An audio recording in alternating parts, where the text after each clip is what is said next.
Hey everyone, my name is Anemone and today I welcome you to my stream. Yes, and today we will continue with House in Fata Morgana. The house, sorry. Oh my god, how could I? And yes, oh, Hero Flame, hello, hello, how are you doing? Yes, how am I doing? I'm okay. I'm okay, a little bit anxious, but otherwise I'm fine. I'm ready to know more. Like, who's that black-haired maid? Is she a witch? Or what's going on? Or is she just evil? I don't know. Like, this story is complex.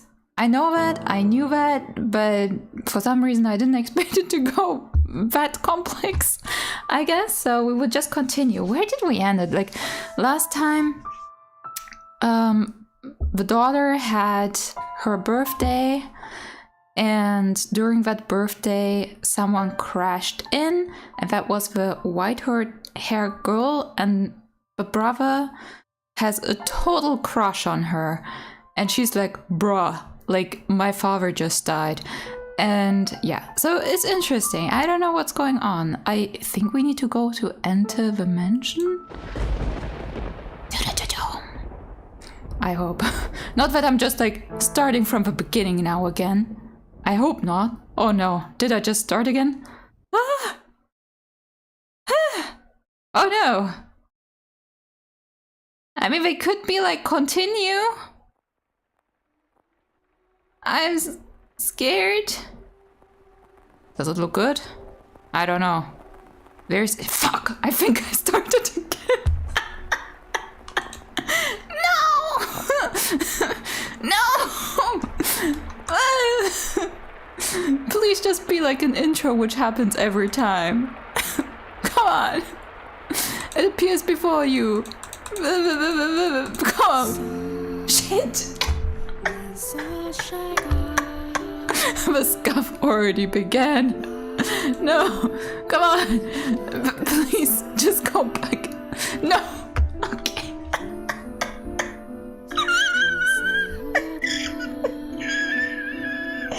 Okay. We can't do it. I can't even play this game. It has no... Is that... It literally has no... gameplay. It's just reading, and I even fed up. Okay, whew. Good. We just House in Fata Morgana. Come on. Maybe it's an intro which happens every time. That totally happens with every game. Our father. Yep. Oh, fucking shit. Yeah, okay. No. I think I need to maybe... Wait, how do... no, save, load, skip, maybe load? Load. Yeah, here, right? God, I'm scared now that I'm gonna delete it. Lock? That is so weird. Take two. Correct. Oh god, I'm scared. Okay, literally I saved it twice, so it's fine. We tried to go here. Lock. Not lock? God, what does it mean? Load? Yes. Oh my god, I did it. So I guess we need to go then, like, continue as like, like load into memory? Like, oh my god. I mean, it is a little bit confusing. Maybe some people have like basic understandings of games and they know that stuff. Okay, yeah, I forgot that it's so loud. Ugh. So yeah, okay. Here we go. Ah yes, the church. Ah right, I remember. So this is the brother Mel. And the father is kind of like, bitch, work for me. And he's like, I don't know. He kind of wants to escape all his responsibilities as a noble. And yeah, so you have my things, father. And I apologize for being late today. No, there's something unusual. You not being punctual. Yeah, he was like kind of crushing on a girl. Don't worry about it. Maybe next we'll get a whole month without rain. Do have mercy on next year's crops, Mel. You hyperbolize? I don't know that word, Father. So, did something nice happen? Oh, totally not. You look like you're in a good spirit. Do I? No, nothing. Something did happen, didn't it? It's all over my face, isn't it? People prefer an open book to a face of stone. So, it is. People may prefer it, but it's not a good trait to have for social engagements. Oh boy. What? Not the kind of engagement you've been having, anyways.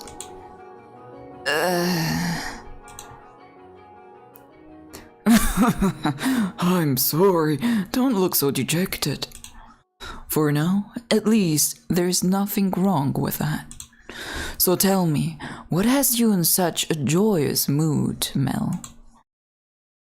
You torment me so, Father. We've taken another maid. You know how that goes, right? Someone new comes and things get lively for a while. All the excitement has gotten to me. That's all. Oh! Why are you looking at me like that? No reason. So, what family does this little lady come from? I don't actually know. You don't know? I was going to ask her, but I missed my chance. Father has returned home. I can't speak to Mother. Wait, what?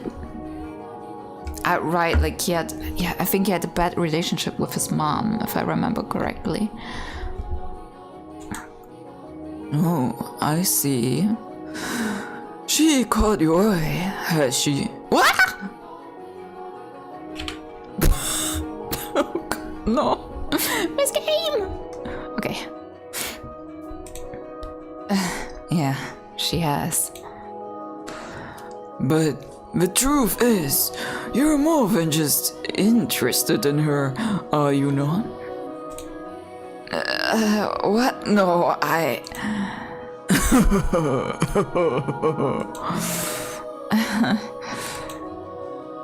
You truly do enjoy tormenting me.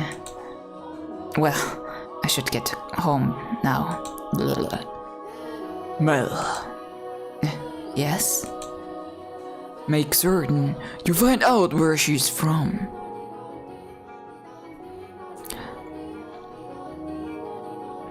Does he know that there is something wrong with our house and that maybe stuff like that could be important?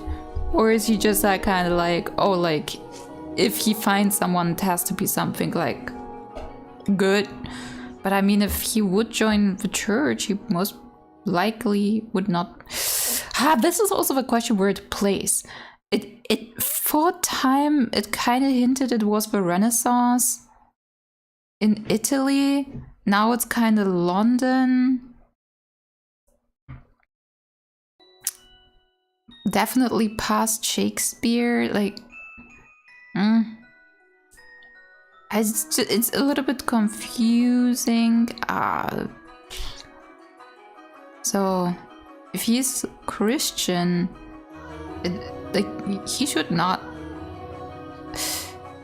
be married if he is part of a church.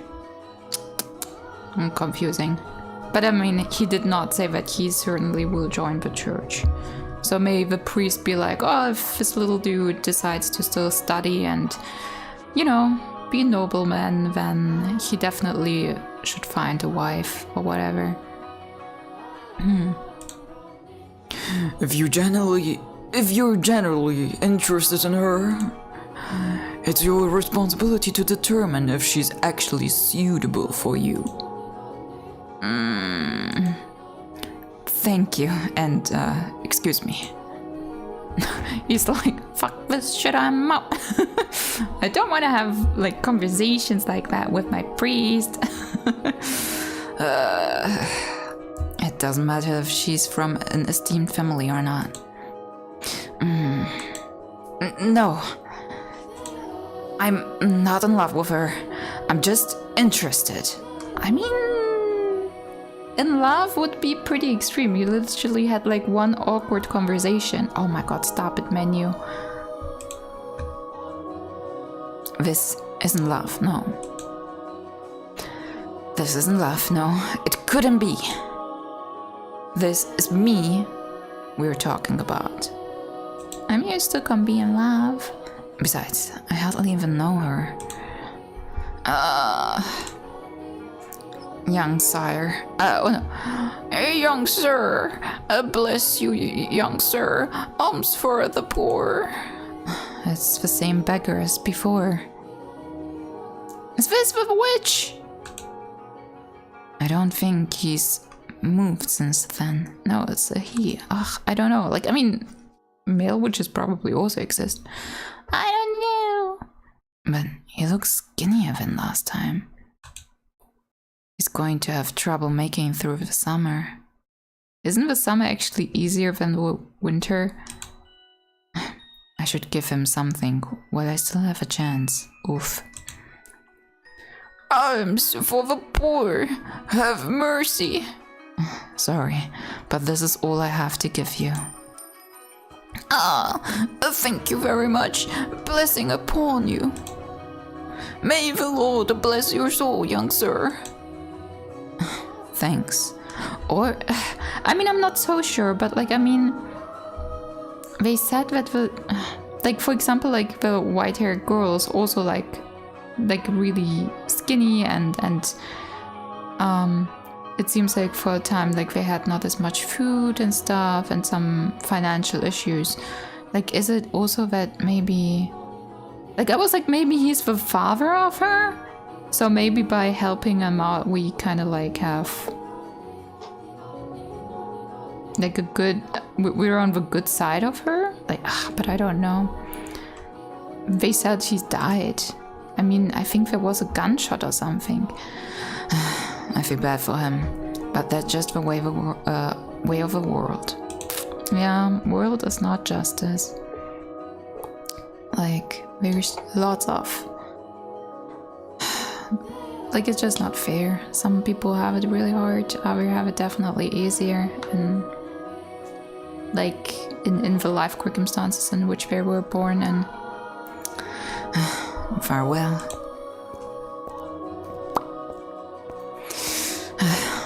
The skies are really clear. Does it look like England? I mean, it could be. The sun shone fiercely down on the town that day, as was characteristic of the area. Cloudy day. Oh, is that the maid? As was characteristic of the area, cloudy days and rain were frequent during the season, but the sun almost always took the stage the day of after a storm. The cathedral, standing tall in the center of town, the stone-paved streets clacking with a pleasant sound of footsteps, the people peering out from beneath, awing to look up at the sky. In Mel's eyes, it was as if they were all blessed by a divine light. However, not everyone living in the same land was equally blessed. In fact, the blessed were far outnumbered by the forsaken. Even if their time would later come to be referred to as the Golden Age. Oh, we're right, like they mentioned the Golden Age. Yes. Elsewhere, back at the mansion, Nellie was causing trouble for the Abigails. On a whim, she had decided to redecorate her bedchambers, so she gathered the maids and put them to work shouting orders and demands and complaints. And she had not summoned only her personal servants, but others as well, including the white-haired girl. Ah yes, the sister. No, not like that. How many times must I tell you? The tapestry goes by the door, and I don't like the carpet's pattern. Is there anything else we can change it with? Hey, who put this ugly vase here? Nellie appeared to be rather irritated, and it was the servants who bore the brunt of her frustration, though if they found this similarly vexing, none of them showed it. She was a girl who spoke her mind, a trait particular to that time in history. Women of a golden age were so vivacious, in fact, that it inspired parody and satire in foreign countries. But no matter how hands-off her parents were, had Nellie been born a generation earlier or a generation later, she likely would not have been able to act so free-spirited. That day, however, Nellie did not seem to be her usual self. Though she always spoke her mind, it rarely went beyond being childishly adorable. It was usually to see her in such a full mood. Unusual, sorry.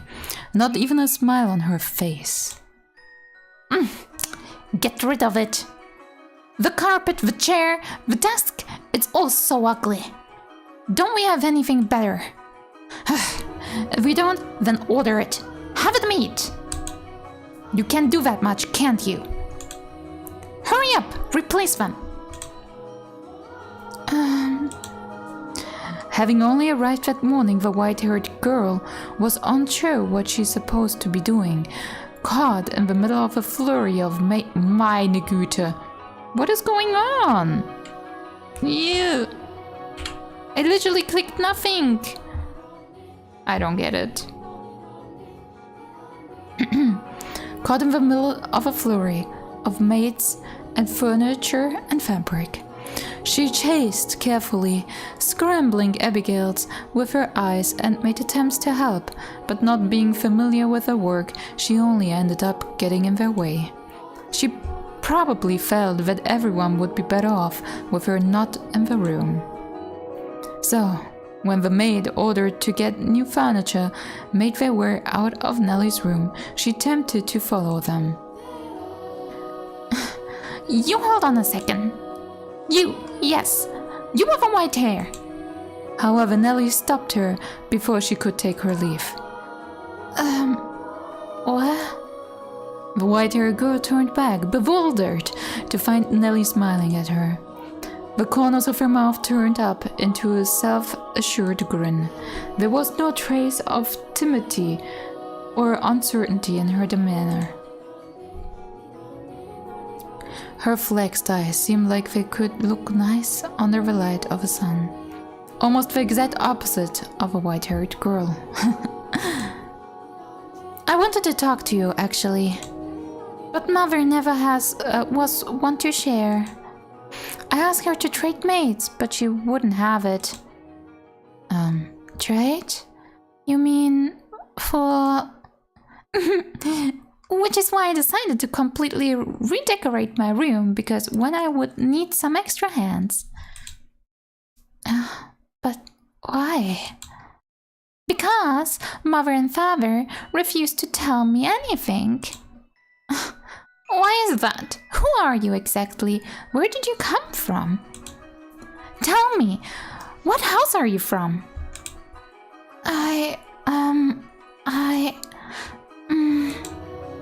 Why? Can't you tell me? If we took in, you must be from a fairly decent family. As a member of a Rhodes, right? A family of a Rhodes family, I have right to know, do I not? You can't expect me to welcome a girl into my home who won't even tell me where she came from. don't know anything about you. I haven't seen you at any parties.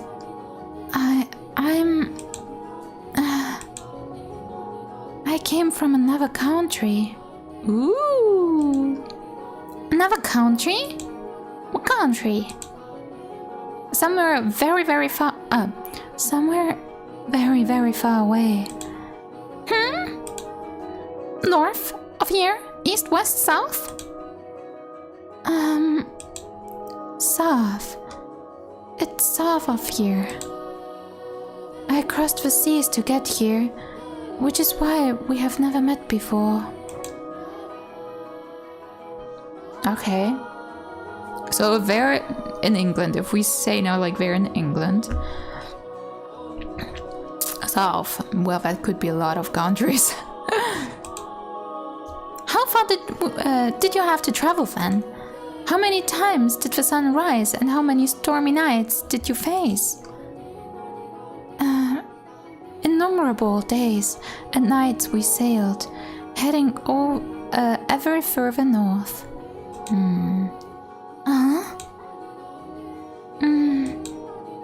So, tell me, Lady Nelly, that is most wonderful painting. She tried to brush me off. I won't let her get away that easy. Painting? It's in my room, so of course it's wonderful. But that one's especially so. You're both so adorable. You, Lady Nelly, and Lord Mel. How old were you when it was painted? That painting! Goodness, yes! You have a good eye for art. It is magnificent, isn't it? This was done when I was 4 and Mel was 7. You see how we are standing next to each other holding hands? No. I was too young to remember it very well, but Mel looks like he was really embarrassed. But standing there like statues makes for a boring painting. Nelly explained brightly. Having completely forgotten she was pressed up against the white-haired girl, she did a little twirl, stopping to face the portrait. Though many paintings lined the wall of her room, Nelly was most fond of a one of her and her brother. 2 darling siblings standing side by side, the older brother smiling kindly and the younger sister sweetly tilting her head, her cheeks the color of fresh-picked apples. It was like the very embodiment of their happiness. A painting lays its subject bare, you know, fortune and misfortune, happiness and sorrow, enshrined on canvas for all to see.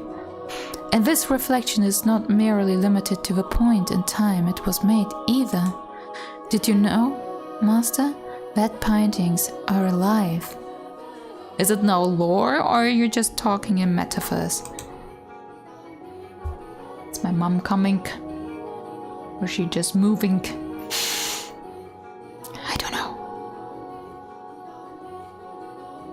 Okay, I don't think she needs me. Okay. They're drawn with a brush over an extended stretch of time, unlike photographs which capture a singular moment. That's true. The two have their own individual merits, but the photograph is still while the painting moves. Portraits reveal both the past and the present state of those they depict. Mel and I have always been close. I would sing songs for him, and he would teach me about all sorts of things. He's so smart. Nowadays, Mel hardly even goes on walks with me, making excuses like, I'm an adult now. But we used to spend a lot of time playing together in the rose garden. I see. The white-haired girl normally had difficulty smiling, but her lips naturally curled upward as Nelly reminisced. A vision of the two happy siblings had probably swelled up in her mind. And I imagine there was a faint trace of envy in her heart as well.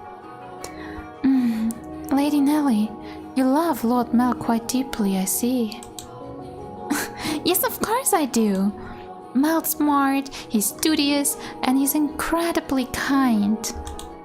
For my birthday, he gave me this wonderful rose necklace. The jewelry shop, he got it from is famous because even the royal family makes commissions from their workshop. So he had to have ordered it months in advance, just for me. He's a prince. Oh. He's pretty charming, wouldn't you say? That's why I call him my prince. But you know what? Mel is a terrible dancer, and he still hasn't got his feet on the ground yet, and he's so bad at interacting with girls. So there is no one else who would say that about him. He is quite the gentleman. I assume women would be drawn to him. Gentleman? Have you met Mel already? This morning, briefly. That reminds me, Mel seemed to know about her too.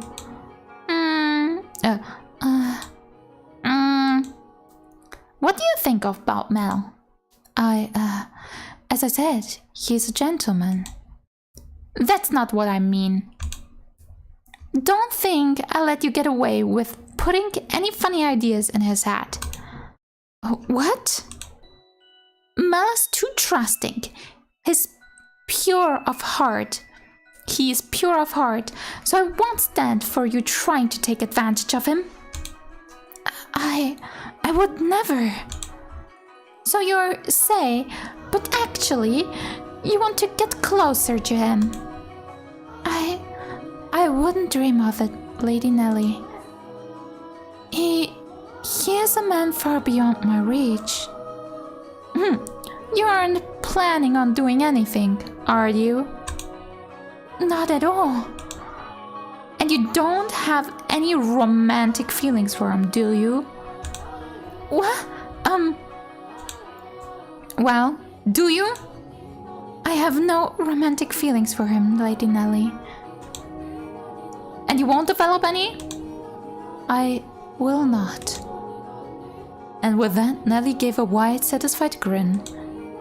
Even though one has no way of knowing how another truly feels or how they might in the future. You wouldn't, would you? Now, that I think about it, there are plenty of other boys. You getting together with Mel is downright absurd. Indeed. But anyways, back to what we were talking about earlier. Your family. I almost forgot. You haven't told me exactly where you came from or anything about your... Ooh. Abigail? Okay. Lady Nelly, I've brought a new carpet. Just look at the embroidery. The work of true artisan? I'm simply in love with it. Surely you will find it to your liking as well. Wow, you're right. That's a Florentine stitch, isn't it? I wonder whether someone mimicked the style or if it was important. Either way, a great find. Let's hurry up and get it laid out. Oh, and we have to see how the color go with everything else. We have to finish redecorating quickly so I can show Mel. You'll be so surprised. What wonderful taste you have, Nelly. When the other Abigail returned, so too did the bustle within Nelly's room, as the white-haired girl watched a faint smile across her lips. Perhaps it was from relief at having escaped Nelly's inquisitive Inquisition. Or perhaps... Okay. I mean, Nelly is a little bit, you know, like... She goes hard. I can understand if she maybe wants to escape the conversation. Ah, Nelly, I'm back.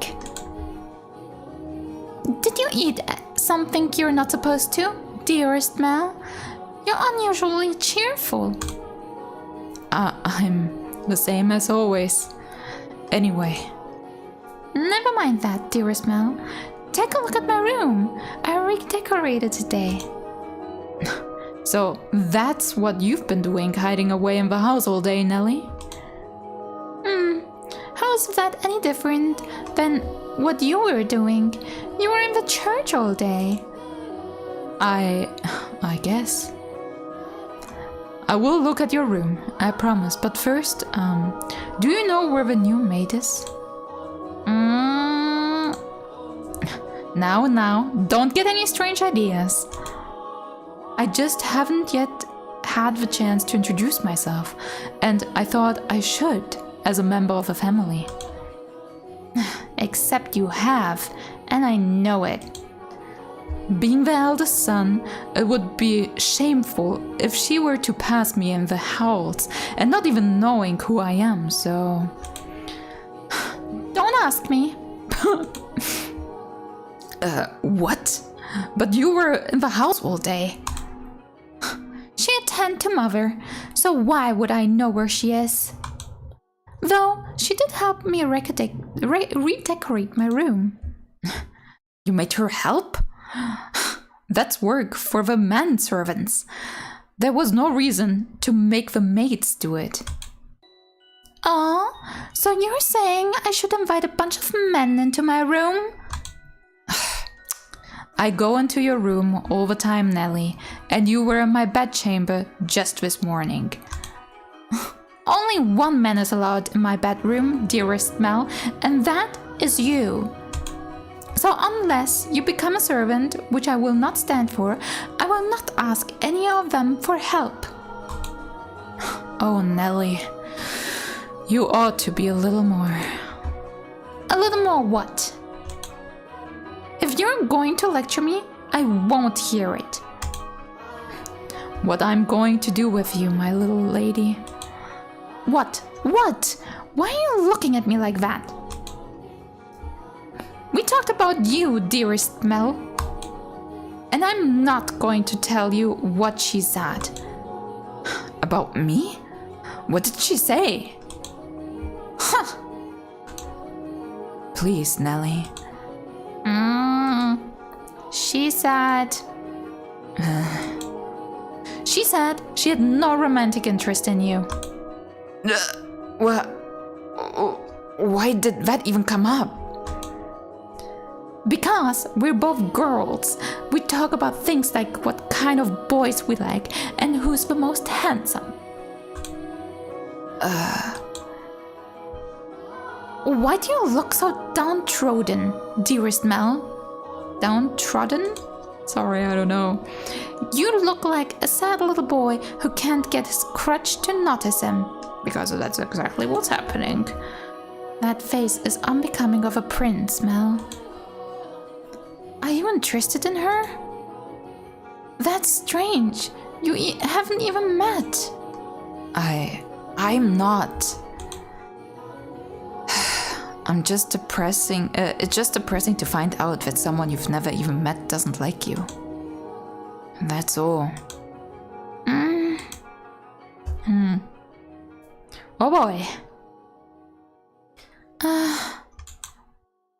If I'm going to make my move, I must do so soon. Wait, what? Are you talking about romantic move? Assassination move? Whatever move? What's going on? I don't know. I don't have much time. The master of the house isn't around, so next in line would be him. So she probably wants to marry him for wealth, I suppose. that painting. Is this the first door, or are we just changing scenes? Oh, lo, lo, lo, lo. I forgot that.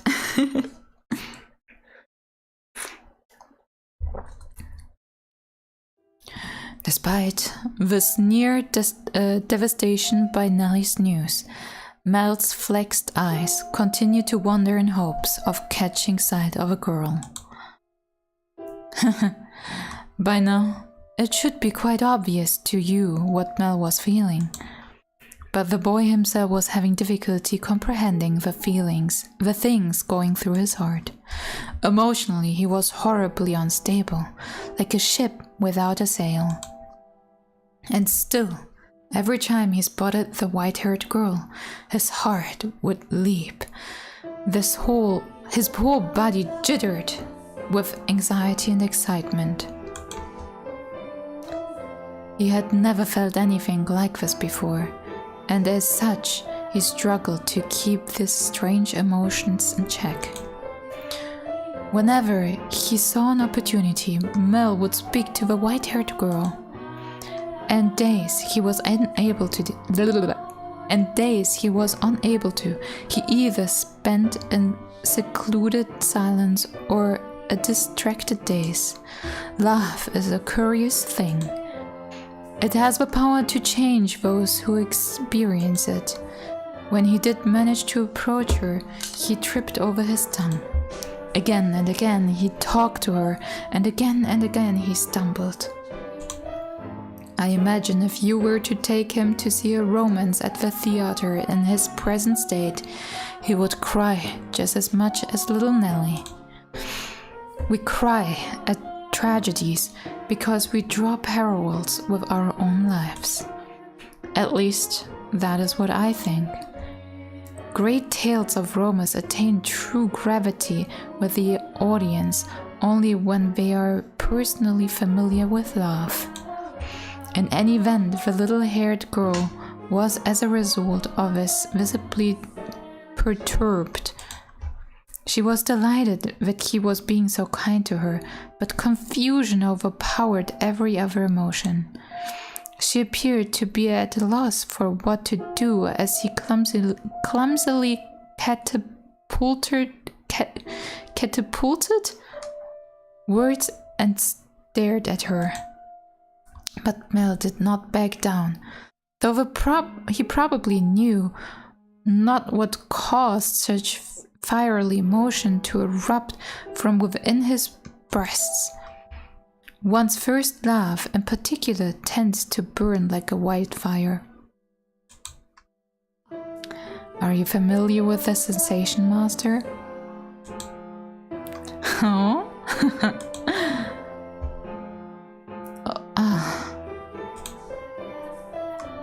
There she is. Is she cleaning? No, it looks like she's reading. It's now or never.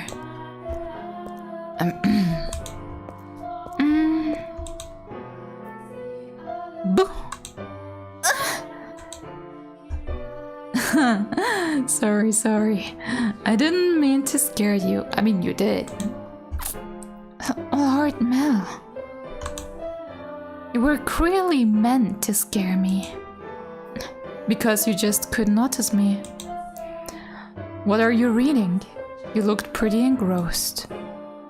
Oh, I'm sorry. I would have asked for permission. It's fine. No need to apologize. Feel free to read whatever you want. And you're welcome to bring books back to your room if you like to. Spend more time with them.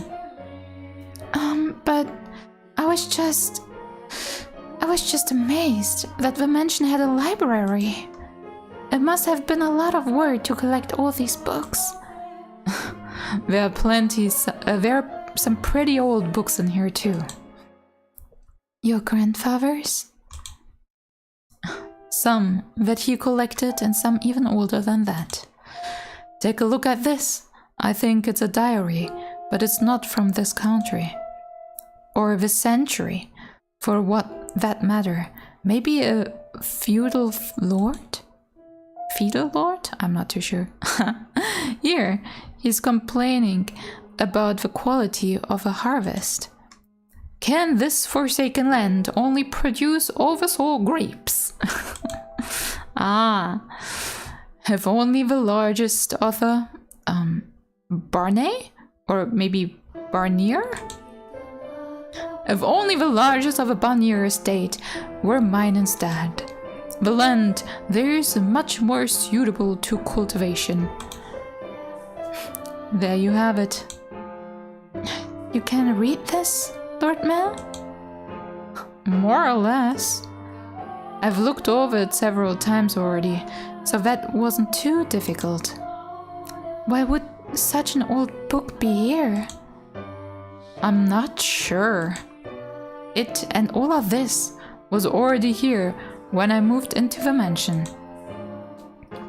Have you not lived here your whole life? I was born at our estate, but to me and Ellie, this is more like our home. We moved when I was still young, and we lived here ever since. Nellie and Mother have both quite fond of it. Father, though, often goes back to the house because he doesn't like all the roses. Interesting fact. By himself? Yeah, well, sometimes Mother goes with him. But for the most part, he goes alone. But don't get me wrong, it's not because they don't get along.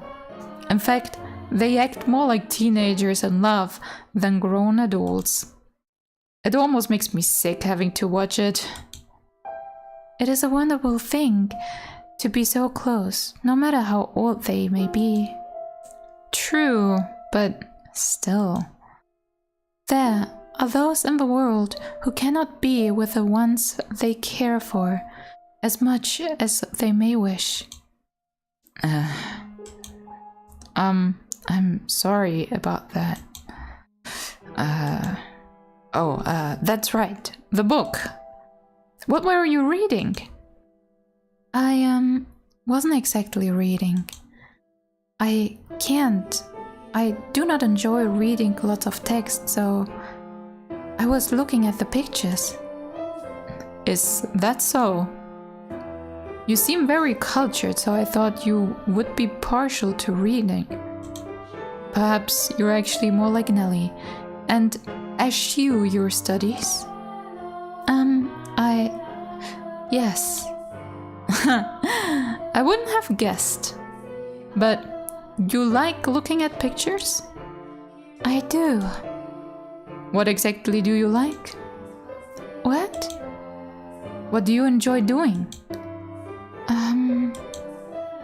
It can be anything. I enjoy being told stories. Stories? Yes. When I was young, my father would tell me tales. What kind of stories do you like? There was one about an imprisoned girl. Tell it to me. Oh. Once there was a girl, and she was locked away in a mansion deep in the forest. A mansion with only one window. But the window sat high upon the wall, far beyond her reach. So it was always very dark inside, unlike this mansion. However, the girl did not like the outside world. There were lots of scary things out there, after all. Though she may have been all alone in the mansion, she grew comfortable with the darkness in time, so she had nothing to be afraid of. And then, am I doing a good job? You're doing fine. Keep going. What happens next? Okay, and then the girl grew up. By then, she had already forgotten why she was locked up, but she was content with the darkness. However, her eyes couldn't help but be drawn to the little bit of light that spilled through the one window. Though she was comfortable in the darkness, the sight of the light made her heart race. At first, the girl thought it was because she found it unpleasant, because she disliked the light and the outside. But slowly she came to realize that she was curious about the outside world. What could be happening out there? For all she knew, the town, the forest, the people, all of it could have changed while she was imprisoned in the mansion. But she had no way of finding out. So the girl decided to write letters and throw them out of a window.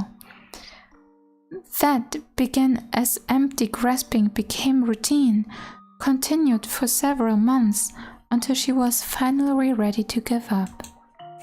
But then a beautiful white dove flew in through the window. Tied to the dove's leg was a letter. Her heart racing, she read the words contained within. It seemed to have been written by a man. The letter contained numerous questions for the girl. It also said that if she attached her reply to the dove, it would bring the letter back to him. She was astonished, but she wrote him back anyway, taking care not to mention where she was. After having exchanged letters a number of times, the dove felt very close to one another, as though they had known each other for many years, despite having never met. And eventually the man said he wanted to meet her. Indeed. The girl was unsure what to do.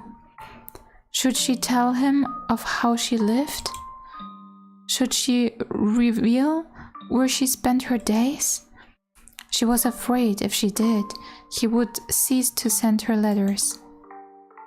She was sure he believed her to be a young lady of noble blood, another girl locked away in a house deep in the forest. The girl could not bring herself to write a response. She realized the dove she released the dove through the window with nothing attached to its leg. And yet it returned with another letter, written in the man's familiar hand. "You must surely have a great reason for your silence," it said. "I would like to know that reason, and I would like to help you, no matter what it may be. You have my word." She deliberated, thought this letter though his letters were kind, she did not know this man. He was from the outside. Would he still treat her the same way when he met her? And did she even want to step out into the world beyond? What do you think she did?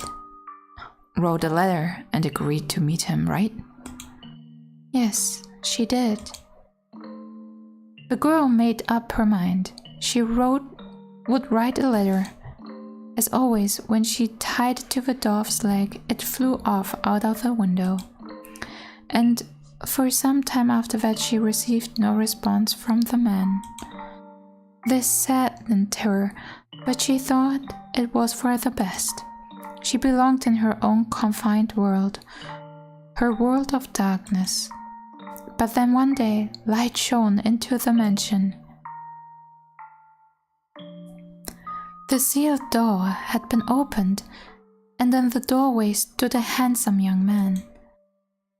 "I've come for you," he said. The man was a prince from a neighboring kingdom. When the girl stepped outside, before her sat a magnificent carriage, the likes of which she had never before seen, accompanied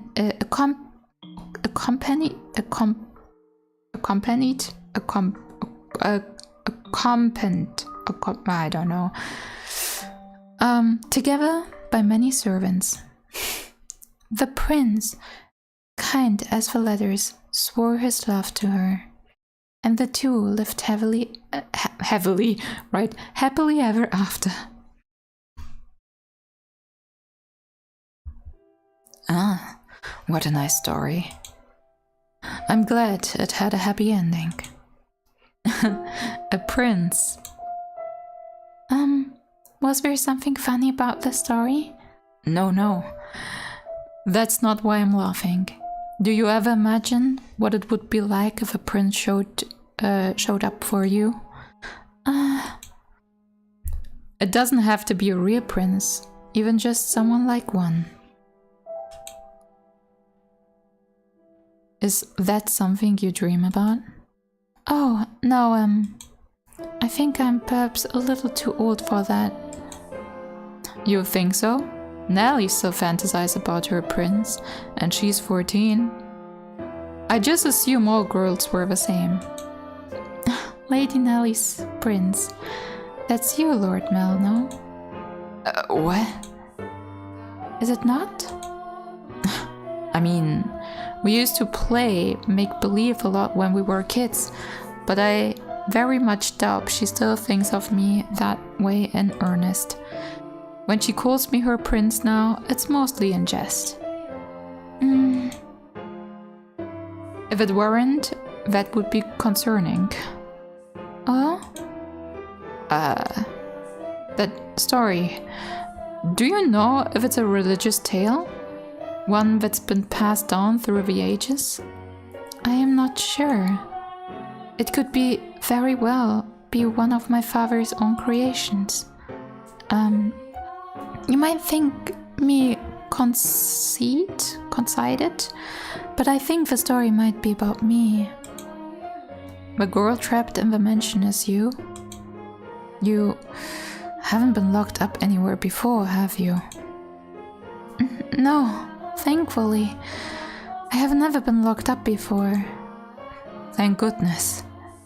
But with an appearance like mine, I can sympathize with her being afraid of the outside world. I have at times imagined how wonderful life would be if it were only me and my father. But the girl in the house in the end. If your father really wrote the story, then I believe it contains his hope for you to end up the same way. I don't Okay. Oh my god, I don't know what's going on. I can't read anymore.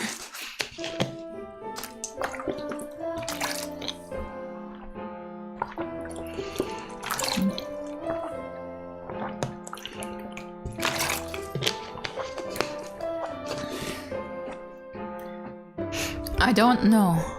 Oh god, I don't have what it takes to be a real prince and whisk you away, but I can at least pretend. Hey, first time he tried to somehow flirt. Good for him. So, that was your father's wish, for you to see the outside world. Then surely there's nothing wrong with you getting out and experience all the sceneries that world has to offer. I want to see the outside too. Or, to be more specific, other countries. So, if you'd like, and Nellie is coming. Could maybe go see distant lands together? Dearest Mel, I've been looking all over for you. Nellie. Look at this, dearest Mel. Mother bought me these wonderful gloves to wear on walks. The roses embroidered on the wrists are just precious. Oh my, you're right. They are beautiful. You appear to be dizzy, Lord Mel. Are you feeling unwell? No, I'm fine. Oh man. Keyboards. Oh my god. Am I? Oh my god. No. Oh, I'm stuck. I'm stuck. Oh no. Oh no. Oh no. Ah. Okay. I'm unstuck. Great. Good. No. Am I stuck again? Huh?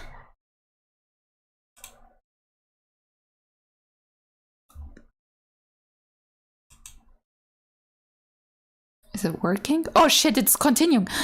And that his frustration built up over time. He developed, I suppose you could call it, a severe case of love sickness. Oh shit, I don't know what happened now. Ah! For several consecutive nights, he had been afflicted with a particular sensation. A presence in his bedchamber. So I assume the girl, like, he could no longer meet her. I don't know why. Okay, I'm gonna be stuck for now. It's fine. Okay. No? Death. Death to the unholy one. Death to the heretic. Death to the witch. Ooh. Kill. XXX. Okay. Oh, am I moving again? Okay, I don't know what's going on with my model. Oh, so we are the prince? She is. Why? I've never wanted her to die. Was she not eating? Seal off a tower. Understood? No one finds out about this. How can you be so calm? Don't you understand what you've done? Ha! Painting the blame on me? How nice it must be to be able to distort reality with panic. Ugh. You're just as guilty as any of us. I never wanted her to die. Pew, pew, pew, pew. The witch killed her. The blood of a witch killed my...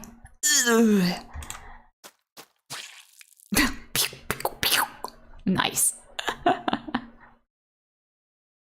Model's having an opinion today? Yeah, a little bit. I don't know what's going on. My PC is fine in it. Huh. I don't know what's going on.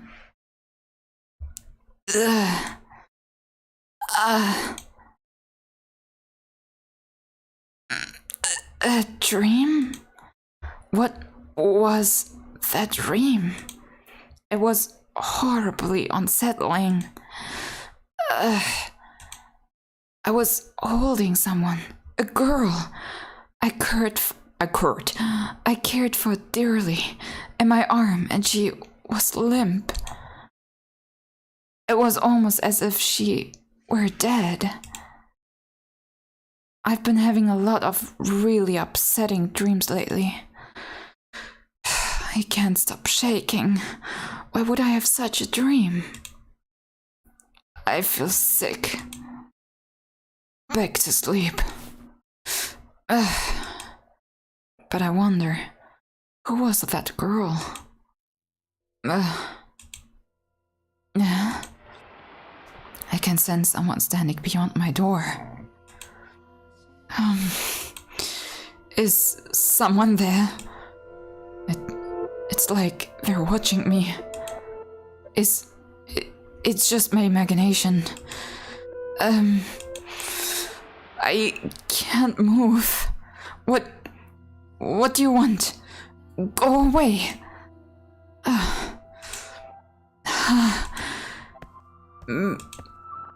The sound is growing fainter.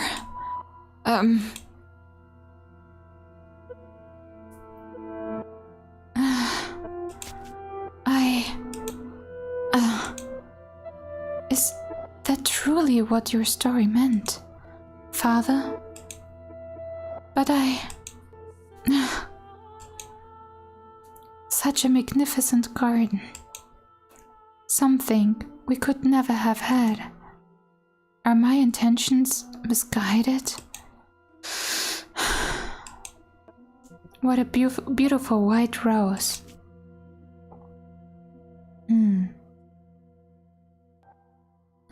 You know, you could have sneaked...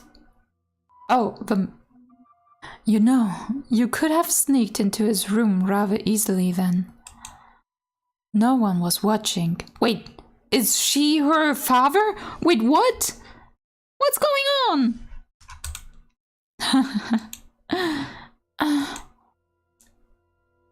How long have you... No, okay, no. Oh, you needn't pay me any mind. I shall not condemn you, no matter what you might do. Rather, I am on your side. I am not going to do anything. Oh, is that so? Then perhaps you were out for a late night stroll. I imagine you have less difficulties going outside at night. I beg your pardon. I will return to the mansion immediately. Oh yes, that reminds me. It was also the night, also the middle of the night when the grocer's servant broke into their safe. News of that spread quite far. I am sure you would have heard about it. Oh. Although was Gamache imprisoned? Dear me, I am having trouble remembering. But worry not. If you wish for it, the mansion shall provide. You are in no danger whatsoever of getting caught.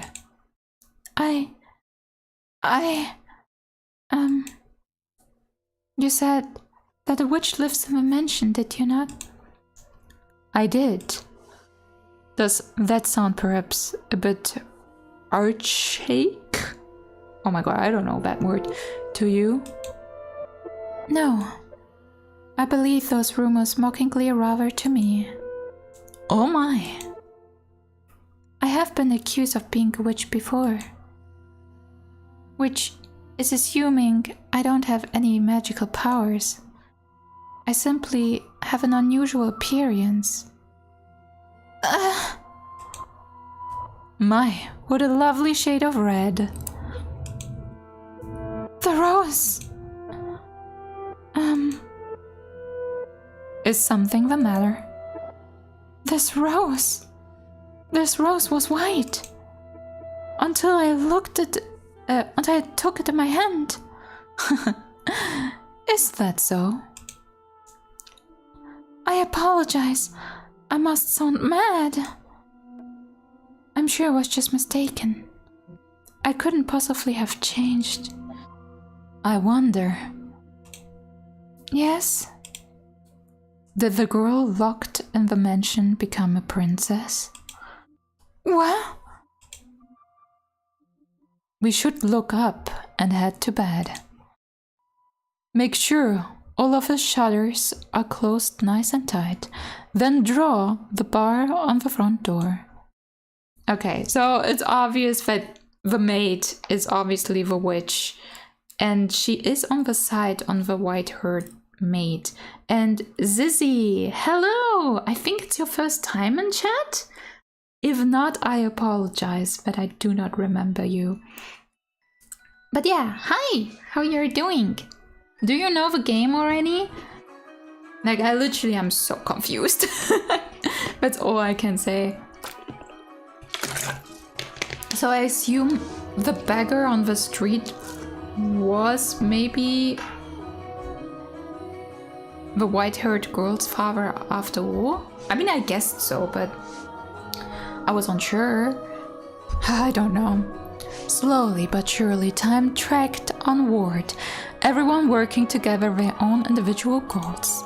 Each early summer breeze that blew through the garden was like God's hallowed breath carrying the flower's fragrance in through Rose Manor's windows. Oi, oi, oi. If only time could be stopped, and this beautiful era made to live on through eternity. As usual, Mel's eyes chased after the white-haired girl, and Nellie pursed her lips in frustration at him. But she was still rather dollous. Even taking into account how self-centered she behaved, how fickle her temper, Nellie's fits were still no worse than a playful kitten. See, at that very moment, our lively little feline had her claws poised to swat at the flaxen-haired young man. Mel, you promised me, or have you forgotten? I haven't forgotten. I'm just asking if we can go another day. Another day? This isn't something that happens every day. I've been looking forward to tonight's performance for so long. There's nothing I can do about that. We're having a gathering at that priest's home tonight. Several high-ranking officials have come up from the mainland just for this. Who cares? I care. You know, Nellie, it doesn't have to be me who goes with you. No, I want to go with you, Mel. You've been so distant lately, dearest Mel. You refuse to do anything with me. That's not true. Tell me, if you can't go today, when can you go? When will you be willing to go with me? When will you be willing to play cards with me? To have tea together? I can't make any promises. I have things to do, obligations. And Melly, you're almost an adult yourself. Stop acting like such a child. I'm not an adult yet. I'm still a kid. If it means I don't get to play with you anymore, dearest Mel, I don't want to be an adult. Nellie, you can't. Lady Nellie, the master wishes to speak with you. Father does? What could he want? Go on, Nellie. You can't make Father wait. He's very patient about people keeping their appointments. Yes, he is. Unlike you, dearest Mel. Who are you? I'm kind of curious. Oh, I'm Sina Anemone. Hi, hello. So I'm a VTuber, and yeah, I just stream a couple of games. Sometimes I do some other stuff, but yeah, like I'm just your typical streamer, I guess. I don't know. I never really thought about an introduction. So yeah, I'm just me. What a no answering answer. I love it. So yeah, usually I am most of the time here together with my cats. But you know, they are not here today. they decided to leave. But yeah, maybe they will come in again. Who knows? What's got her in such a foul mood? Thank goodness for small miracles. Nellie just won't seem to take me at my word lately. You mustn't be so harsh on her. She's She is your one and only darling little sister. You're right, but still, she's taking it a bit too far of late. Oh, I am not so sure. She does not seem to be behaving any differently to me. Am I the one acting differently then? I mean, you do, but also it's fine to, she is very attached to you, and you're fine having your own love life, Well, enough about that. Can I ask you a favor? Me? What can I do for you? I was thinking...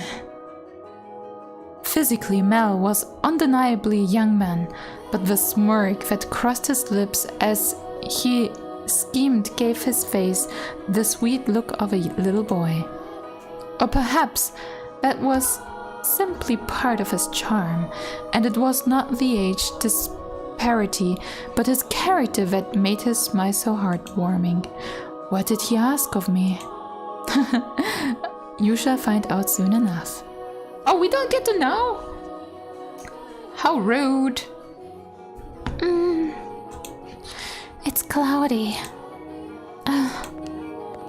And thank goodness for that too.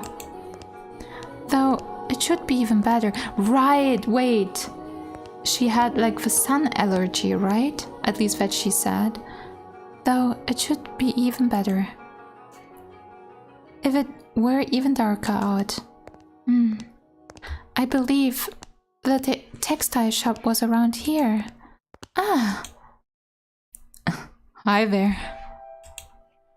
Lord Mel, fancy meeting you here? Yeah, what a surprise. So, what do you say we take this chance and go for a little walk? Since you're sensitive to the sunlight, we can take our eyes out for shadowy areas as we go. And if you feel unwell, just let me know. I was sent out to run an errand. Don't worry about that. Come on, follow me. Aww, we have a little date.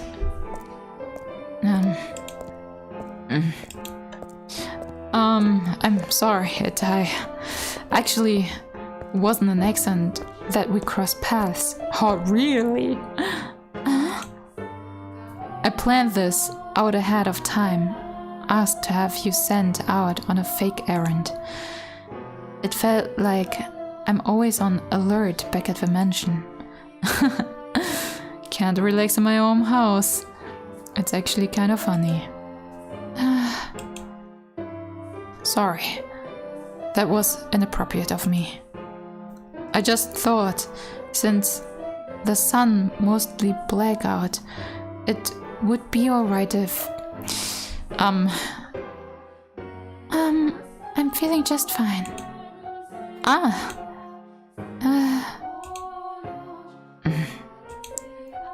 Oh god, it's so awkward. Nice to meet you. I don't have any friends. Just saying, please read my chat rules. Just FYI. Oh, of course. I get her out of the house, and I can't even think of anything to say. Hey, yes? Have you settled into life at the mansion? I have. Everyone has been such a big help. That's good to hear. Indeed. So, Yes? Nelly told me she had you help redecorate her room some time back. Yes. That was shortly after I arrived. What of it? Yeah, that day, Nelly told me that you don't, I don't? Never mind, sorry. It's not important. It is important, but I can't just ask if she feels about me. What she feels. How. God. How she feels about me. That would make it sound like I. Forget. Sound like I do, don't I? Lord Mel? Oh, sorry. Had something on my mind. It looks like it might rain again today. The weather usually gets better as summer approaches. Not worse like it has it been. It won't be a heavy storm though. No? The wind is too gentle. You can tell from that? Vaguely, but yes. Huh? That's impressive. I often leave a house unprepared, only to find myself sloshing back in the rain. You laugh a lot more than you used to. Do I? Yeah, and I like that. You look better with a smile on your face. A smile suits Lady Melly much more than I. What? Her smile and your smile are completely different. Also, a smile suits you as well, Lord Mel. Do you really think so?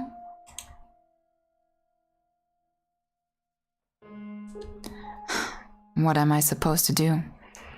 In the face of a smile like that? Ah! Sorry. I hate this menu so much!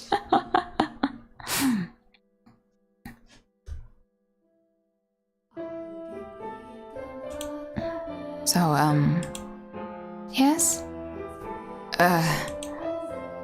Knowing her, if I ask if I'm imposing, she say no without hesitation. Trying to cover myself isn't going to get me anywhere. Hold on a second. I never did get you those flowers like I promised. There was a single white rose blooming in the garden. I was planning to give it to you, but it disappeared before I had the chance. So, I'd like you to have this. It's not a real rose, but it won't wilt either. Mel was holding an ornament with ornament white rose. It was an impressively detailed replica of a real thing, crafted by an incredibly skilled artisan's hand. It was, I imagined, made by the same craftsman from whom Mel had ordered Nelly's birthday necklace. Oh god, she will be jealous. The young man, who but a handful of days earlier had said he had no sweetheart, had come in to commission a present for a girl. The master of the shop must have been quite surprised. Or perhaps it had given him a good laugh instead. It was for this moment that he so desperately sought for time together with a white-haired girl. I don't know what you like, so I had to base it on my sister's taste. My apologies. I cannot accept this. Is the design not to your liking? No, I just... If you're concerned about how much I paid for it, don't be. I just want you to have it. That's all. Please. Why are you so kind to me? Why? Because...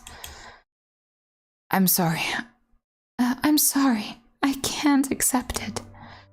A clear glint of flustered panic was visible in her red eyes. There is not a girl in the world whose heart would not flutter at the sign of the sparkling rose accessoire. But her reaction was far from delight. As a matter of fact, there were traces of fear and apprehension in her incontinence. Incontinence? I beg your pardon. Hold on. With a look of distress on her face, the white-haired girl made to run off, but Mel grabbed her by the arm in the nick of time. At least tell me why. Tell me why? Is it because you dislike me? I never said... Something's wrong with me. From the day you arrived at the mansion, it's like I haven't been myself. I've been strangely fluttered ever since then. Whenever I try to study, or whenever I try to read, none of it sticks. I'm just looking at pages of text, tracing rows of letters only for them to disappear as soon as I look away. It's all because of you. I truly am sorry. Please, don't be any more generous than you already have. When I'm with you, my willpower wavers. Oh, what do you mean by that? I'm so sorry. Wait! Mel grips loosens for a moment, allowing her to slip free and dart off like a gust of wind, not giving him a chance to stop her a second time. The dumbfounded, flaxen-haired boy stood frozen in place, left all by himself. The breeze, which the white-haired girl had called gentle earlier, felt faintly chilly, almost as if mocking him. It looks like she's even less fond of me than I thought. God, I'm crying. I'm pathetic.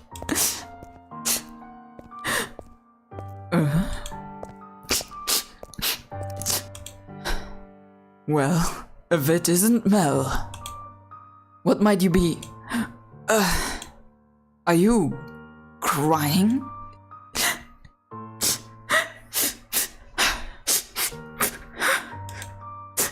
I'm so pitiful.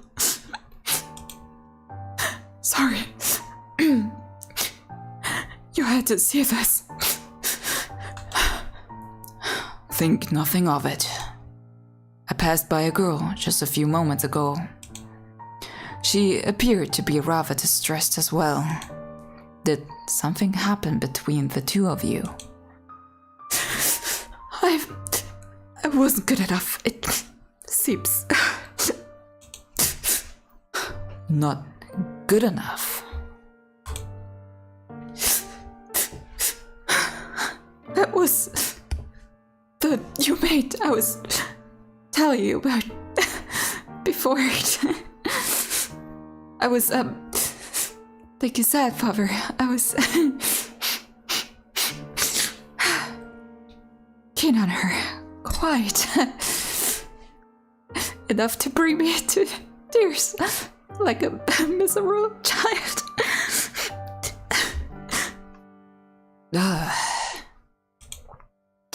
But she rejected me. I don't even have what it takes to be a stand-up prince. Mel. I apologize for complaining to you about this. I'm completely hopeless. Mel. Please don't try to cheer me up. I don't need any sympathy. I just... No, Mel. Listen to me. What? I've seen that girl before. What do you mean? But, you said she was a servant at your house, right? In which case? Yes, she is. Please tell me, Father. What did you see her? Why must you be so evasive? It was probably someone else. someone else? You're saying you mistook someone who stand out as much as her? Father. She and a man who I assume is her father paid a visit to the church once. They came asking for food, their clothes and tatters. The two were emaciated. I don't think they were eating daily. What? Wait a minute. Are you saying... She's a beggar. But Father said she came from an esteemed house. Which is why I said I might be mistaken. Which is why I said I might be mistaken, Mel. She has a singular aspect, but it is possible there is another girl who looks similar. Deep down, though, the priest surely believed the opposite, and so he said sternly, like a teacher to a pupil, "Don't you must be absolutely certain, Mel. Understood? You cannot proceed any further without knowing her ancestry." May I visit the church, Father? By all means. In the back of Mel's mind, a vision of a night of a storm. The night the white-haired girl arrived at the mansion was surely replaying. She has been wearing little more than rags and covered in grim. Hardly the appearance of a respectable young lady of class. Yep. Have I been putting her through unnecessary stress? If she actually turns out to be a nameless, to be reckless, no matter where she comes from, my heart is decided. I will not fool myself about how I feel any longer. No, I cannot fool myself. But how does she feel? What will everyone else think? I have to find out why she was welcomed into our house. I ask Mother, or Father. No, if for some reasons they don't know she isn't aristocratic, I'm better off not saying anything. But if they don't, then does that mean she's been lying to us? And to them? I have to find out. This time, I must get answers. Ooh, spicy. No, absolutely not.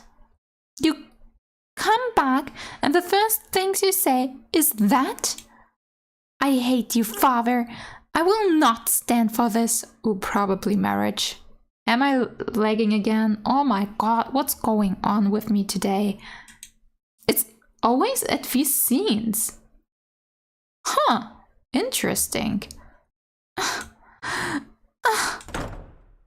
Is she crying? Why? Why would you just suddenly throw that on me? You didn't even ask for my opinion. No, I don't do it. I'm fine the way things are. I'm just fine. Dearest Mel, I need your help. I don't want to get married. Yeah. 14 and getting married. She just turned 14. Ugh. That's rough. That's rough, buddy. This may have seemed sudden, but I must confess that I made a grave mistake.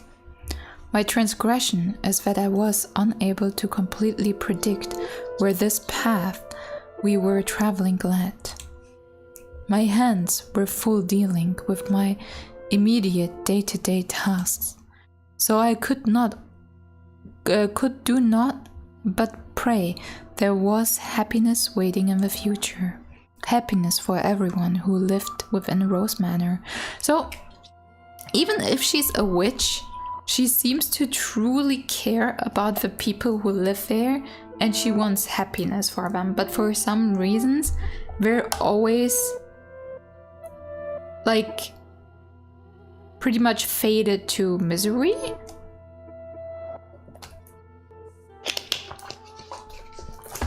At least it seems so. But I am but a mere maid. Jeez. There are limits to what I am allowed to do. And furthermore, it was not my place to offer her my hand. So it seems like there are maybe some rules. Like if she is the witch, there are rules she has to follow, or at least which she herself promised her to follow. So maybe stuff like don't intervene and stuff sometimes. Roads, such as the ones we were following, have a way of diverging with little warning. And if you do not turn the wheel exactly right at those sudden forks, you may end up somewhere horribly off course. I was well aware of that fact, which is why I thought that what I did was for the best. But sometimes maybe don't intervene? Is she maybe talking about like what's happening now, or about her helping out Mel when the father called? No, it can't be. The father actually did call for, so it's probably this year. It's happening again. I made sure the door was closed, but I can sense someone standing there. Someone watching me. So that is probably the white-haired girl, but the maid knows this. She's kind of like all-seeing and all-knowing. Footsteps. They're looking down at me. I want to open my eyes, but I can't do it. Curses! You're just going to leave without doing anything, are you? Then hurry up and get out of here. Free me from this torture. No, tonight they're on my bed now, looking down on me. My neck. Whoa. I can't speak, I can't move.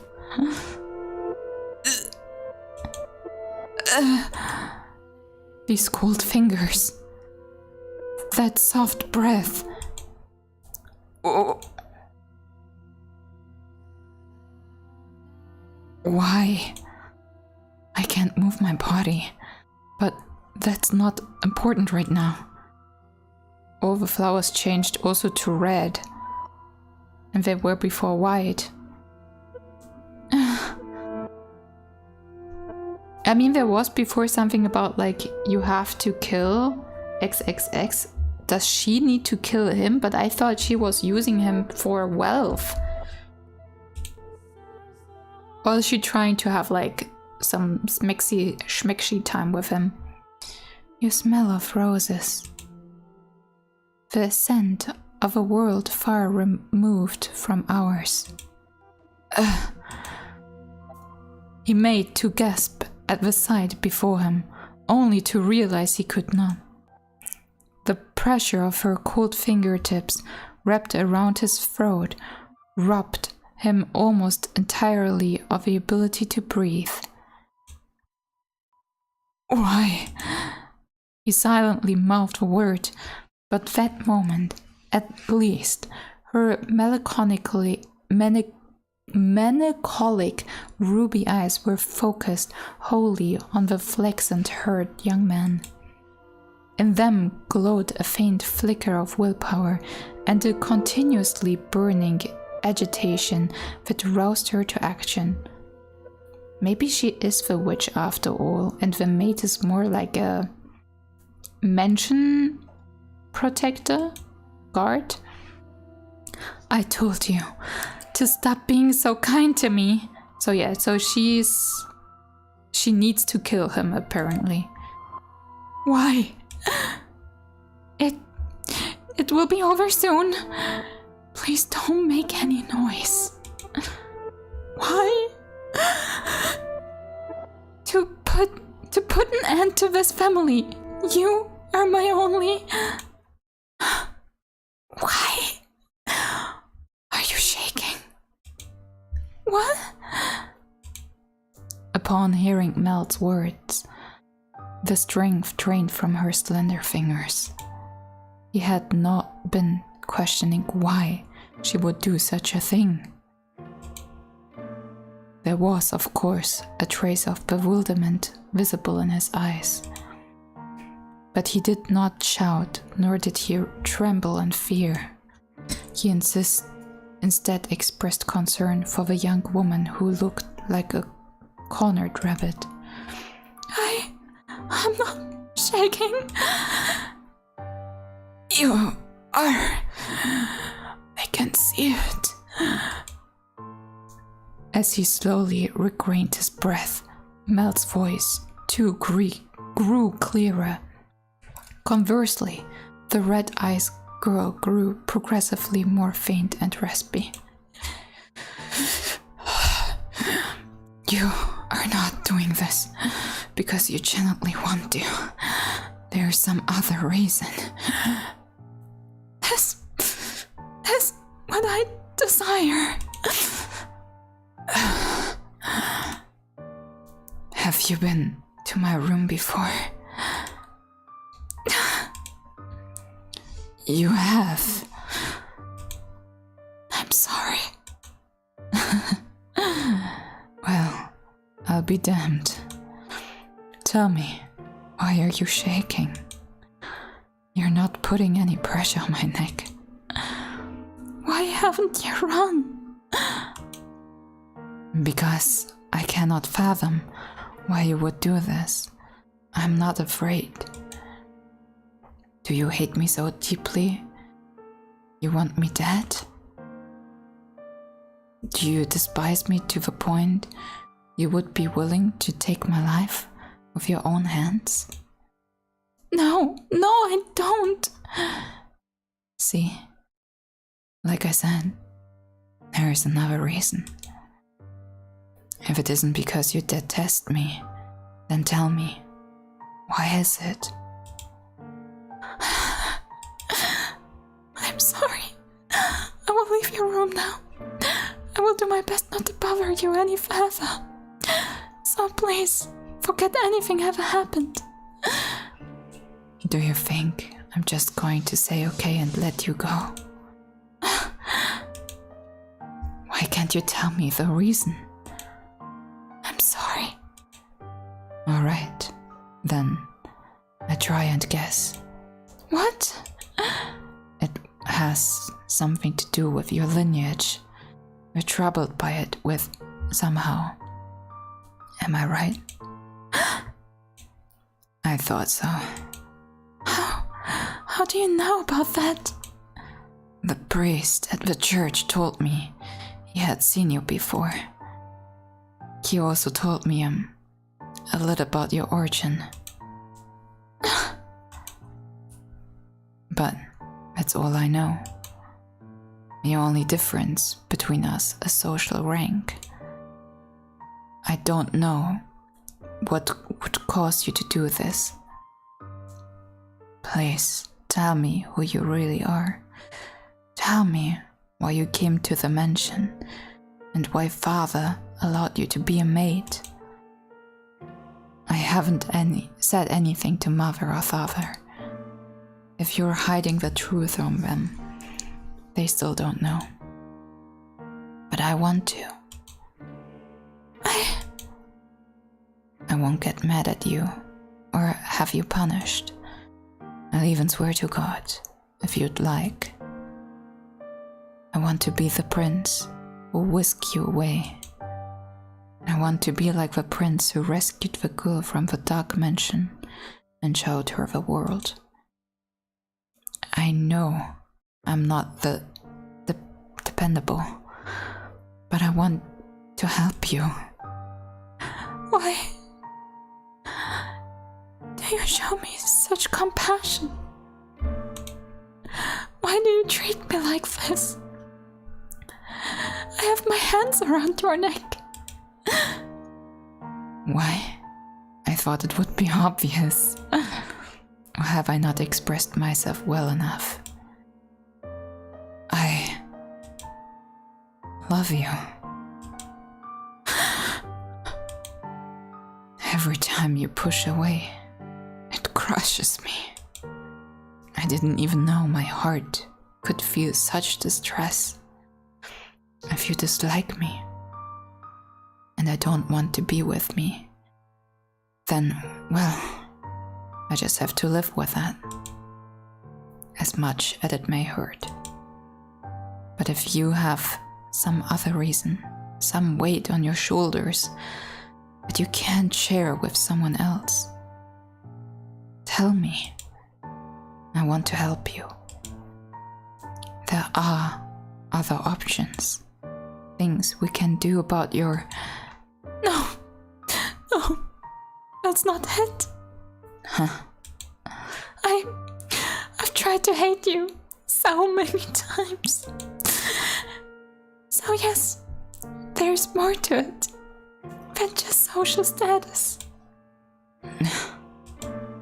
But I can't do it. I couldn't make myself do it. What do you mean? I had so many chances, but I couldn't do it. I couldn't do anything. She spoke in a stifled voice, as if every word had to fight to escape her lips. She appeared so fragile, so preciously looking down on him. Precarious, looking down on him, that it seemed as though if a gust of wind were to whisk through the room, it would blow her away completely. Her pale fingers were trembling, like she had tried to squeeze them against. Again it failed. However, her hand did not pull away from his still slender neck. Her hand is so cold. He did not challenge her, but simply kept his eyes affixed on hers, as if carefully watching to see what she would do next. I say it as many times as I must. I love you. And I wouldn't be able to accept losing you without knowing anything. So please, tell me the reason. I see to it that you're taken care of. Those are the words of a man of means, not man, of someone blessed enough to have pity for others. You're a foolish young man. You know nothing. But the greatest fool of all is myself. If you agree to punish me, I will talk. Tell me. Her long white hair and his soft flaxen hair touched for just the briefest moments. It appeared in the darkness as though they had fused together. The white-haired girl, having finally gathered the courage, began to slowly tell her tale. On the night of a storm, I paid a visit to Rose Manor, this mansion. My father and I were always on the move, traveling across the lands by foot, so it was only recently that we heard rumors of Rose Manor. There are several reasons we couldn't stay in one place. First is my unusual appearance. Oh, my cat is meowing.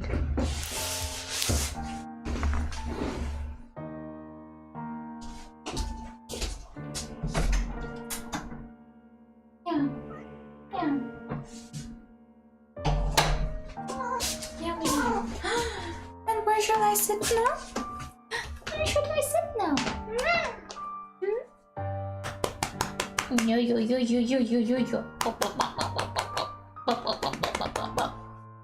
Yeah.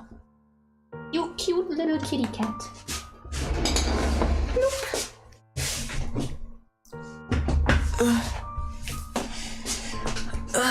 But after the scene, like, I really need to go to the bathroom. I hope it will not be too much story time. Hi. Yes, you cute little bean dude. Yeah. Obviously, cuddle time. Cuddle time. Mate, you always have the best timings. Do you know that?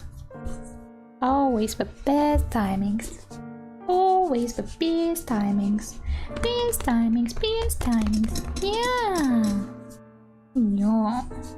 And little butt scratchies, right? Butt scratchies. Yeah. Butt massage. Yes, and my tea, which you love, obviously. Okay. People often find the color of my skin or eyes disconcerting.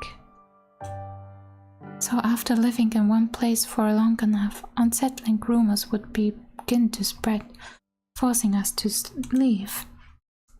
Another reason was my father's line of work. Huh. He paints pictures for a living. Ooh. But he had trouble finding a patron, so he had to work day to day. When he was no longer able to find work in a city, we would move. We were birds that migrated without a flock. When we arrived at the town, my father was exhausted and weak. That is when we learned of Rose Manor and my family who dwelled within it. And the family, not my. Oh my god. And the family who dwelled within it. Rhodes is a name my father could never forget. He was, long ago, a painter in the service of a Rhodes family. So, and he probably painted the painting, wow. He made the painting, he is the painter of, like, Mel and Nellie when they were kids. Hold on. Your father was an artist here? Yes. It was before I was born, so you probably don't remember, Lord Mel. So, you knew about us before you came here? For as long as I can remember, I've known the name Rhodes. My father was chased from your house, just because we didn't like something he painted. Having failed the Rhodes family, no one else would become his patron. Just as a good reputation spreads, so does a bad one. Branded once as a failure, no one will take you in ever again. No nobles throw your parties and spread your gossip about this painter or that sculptor. The roses you tried to give me is an example of that. It was certainly crafted with skill, but the jeweler is only known because some aristocrat spoke highly of him. My father paintings were no less skillful. His was a talent that could not be easily imitated. But no one was willing to separate the art from the artist. This is very current discussion, separating the art of the artist. Before you did that, more so.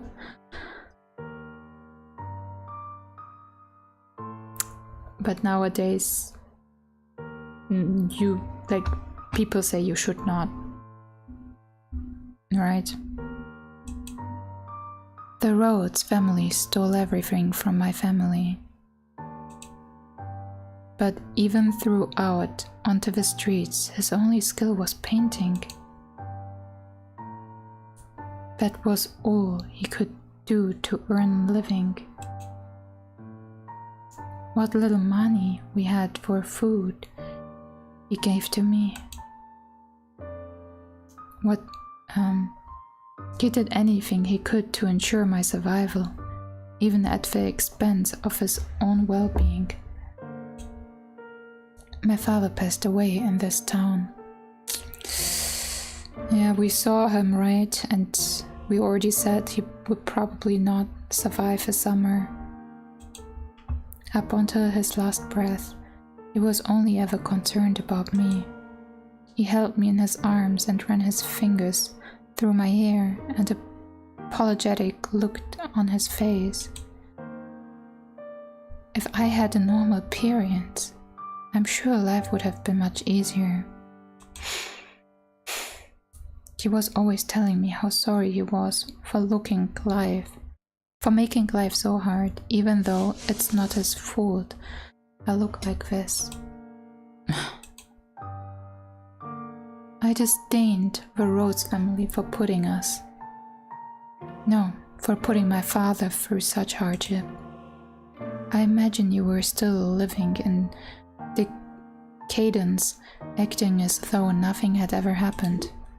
No, you wouldn't even care about the fate of one simple painter. Our lives meant nothing to you, and so I sought to bring misfortune upon you. And that's why you tried to kill me. In truth, I had wanted to take the master's life, but your father spent so much time outside of the mansion. And so... You're right. If they lost me, I would put my family in a very difficult position.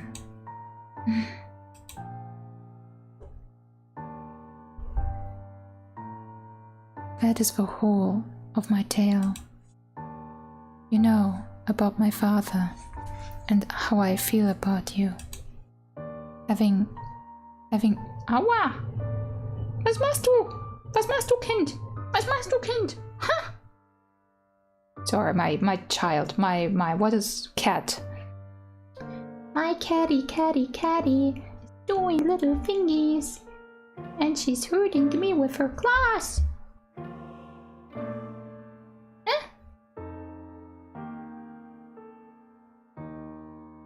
Okay, now she's sniffing my finger. Maybe she will bite me. Will you bite me? Damn, do I smell that good? Oh, you're so cute. Do you know that? You're so adorable. Yo, scratchies, no? Scratchies. Having told you about the blackness in my heart, I cannot go on living like nothing has changed. Oi. Please give me punishment. Why? Why would you have me put the one I love through any more misery?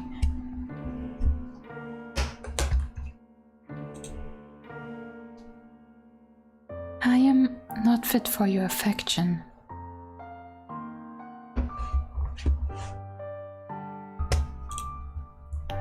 Not only because I'm not aristocratic,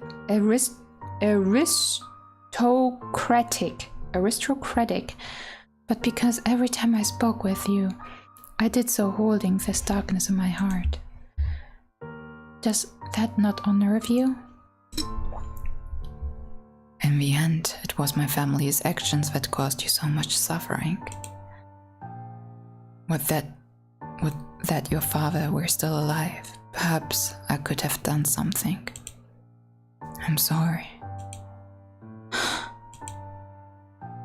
And besides, you hesitated. You didn't actually kill me.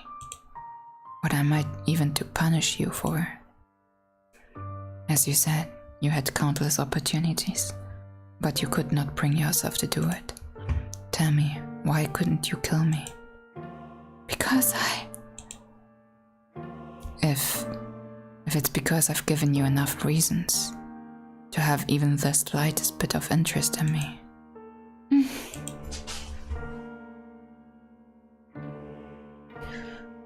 Nothing was I envisioning it. What?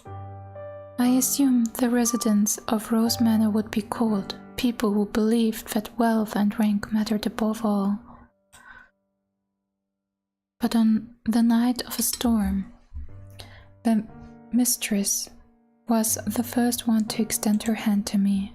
I arrived at the mansion disguised as a beggar.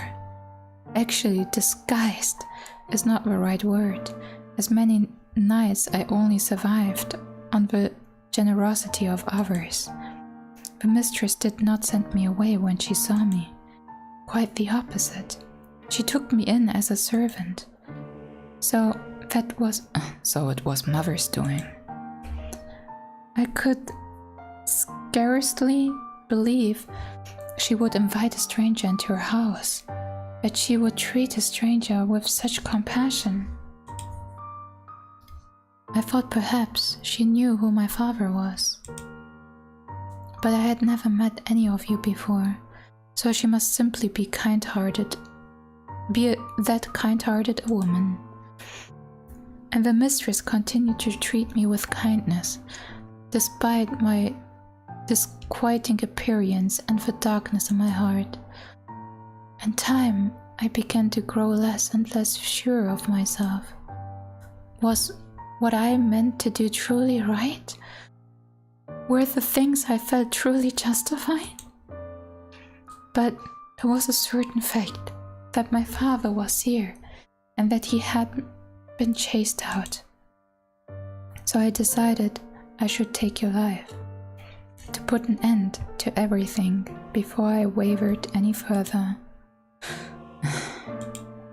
And then, you were too kind to me.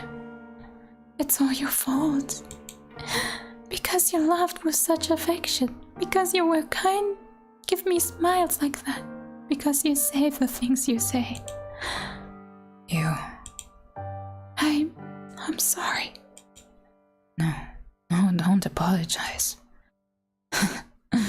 I'm so happy to hear that. Despite unusual circumstances. Please, don't say you want to leave. Don't ask me to punish you. I couldn't do anything for your father, but at least allow me to do something for the daughter he cared for so dearly. You are far too kind-hearted. I'd be happier with you around. You can become a real aristocrat. Huh?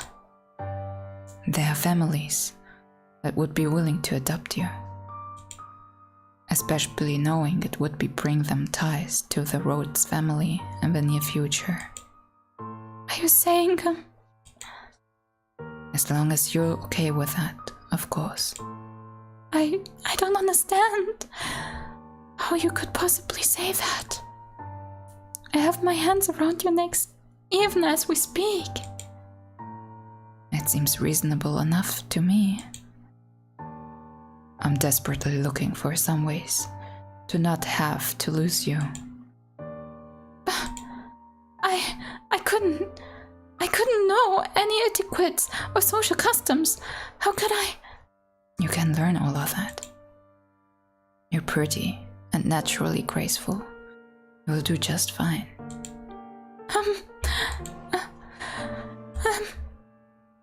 You are sure? You're such an aristocrat, Lord Man. Well? The way you can come up with compliments so easily. Oh, only for you. Nellie says my poetry has as much charm as a dissertation. Dissertation.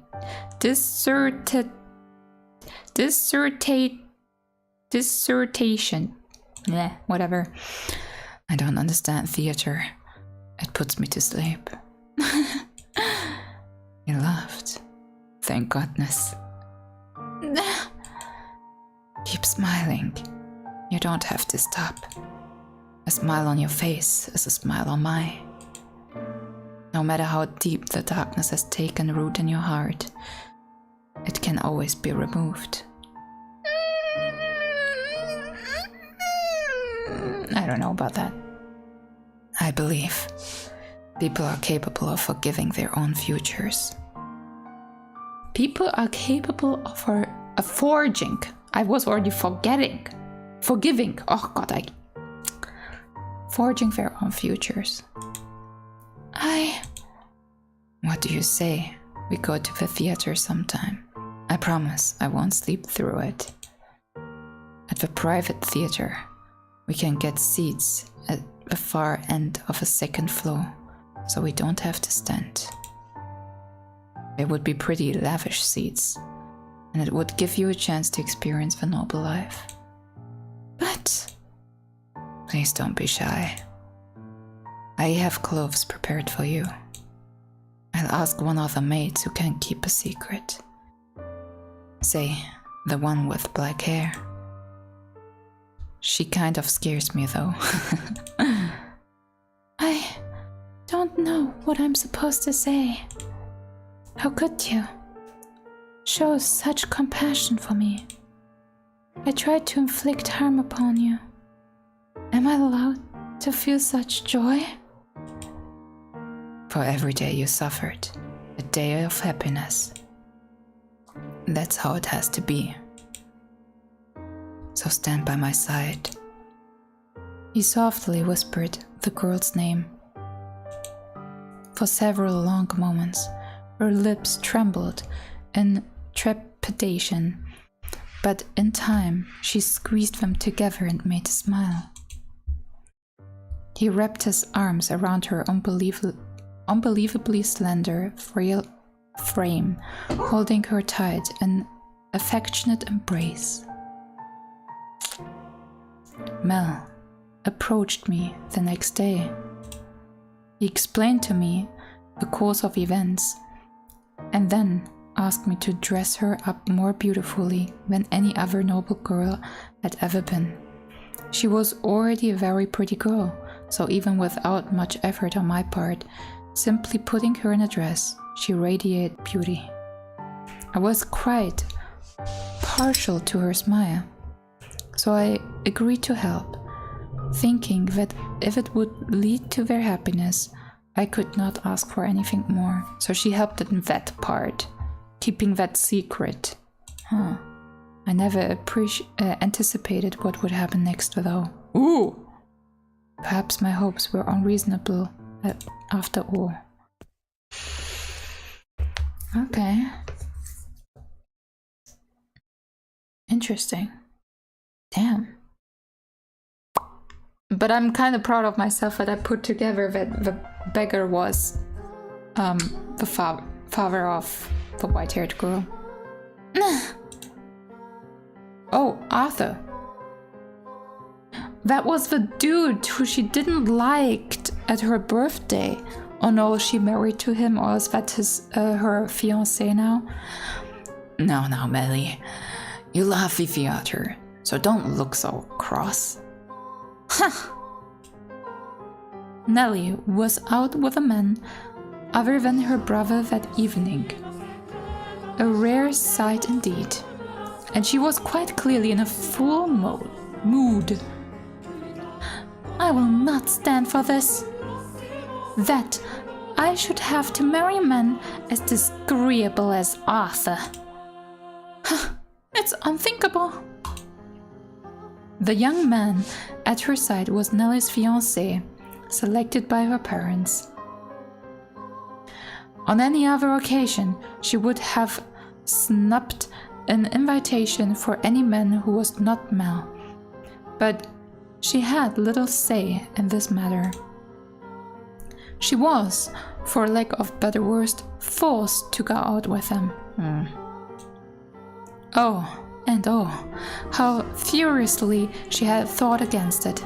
She had shoved aside the Abigail, trying to fasten her corset locked herself in her room and sobbed for quite some time.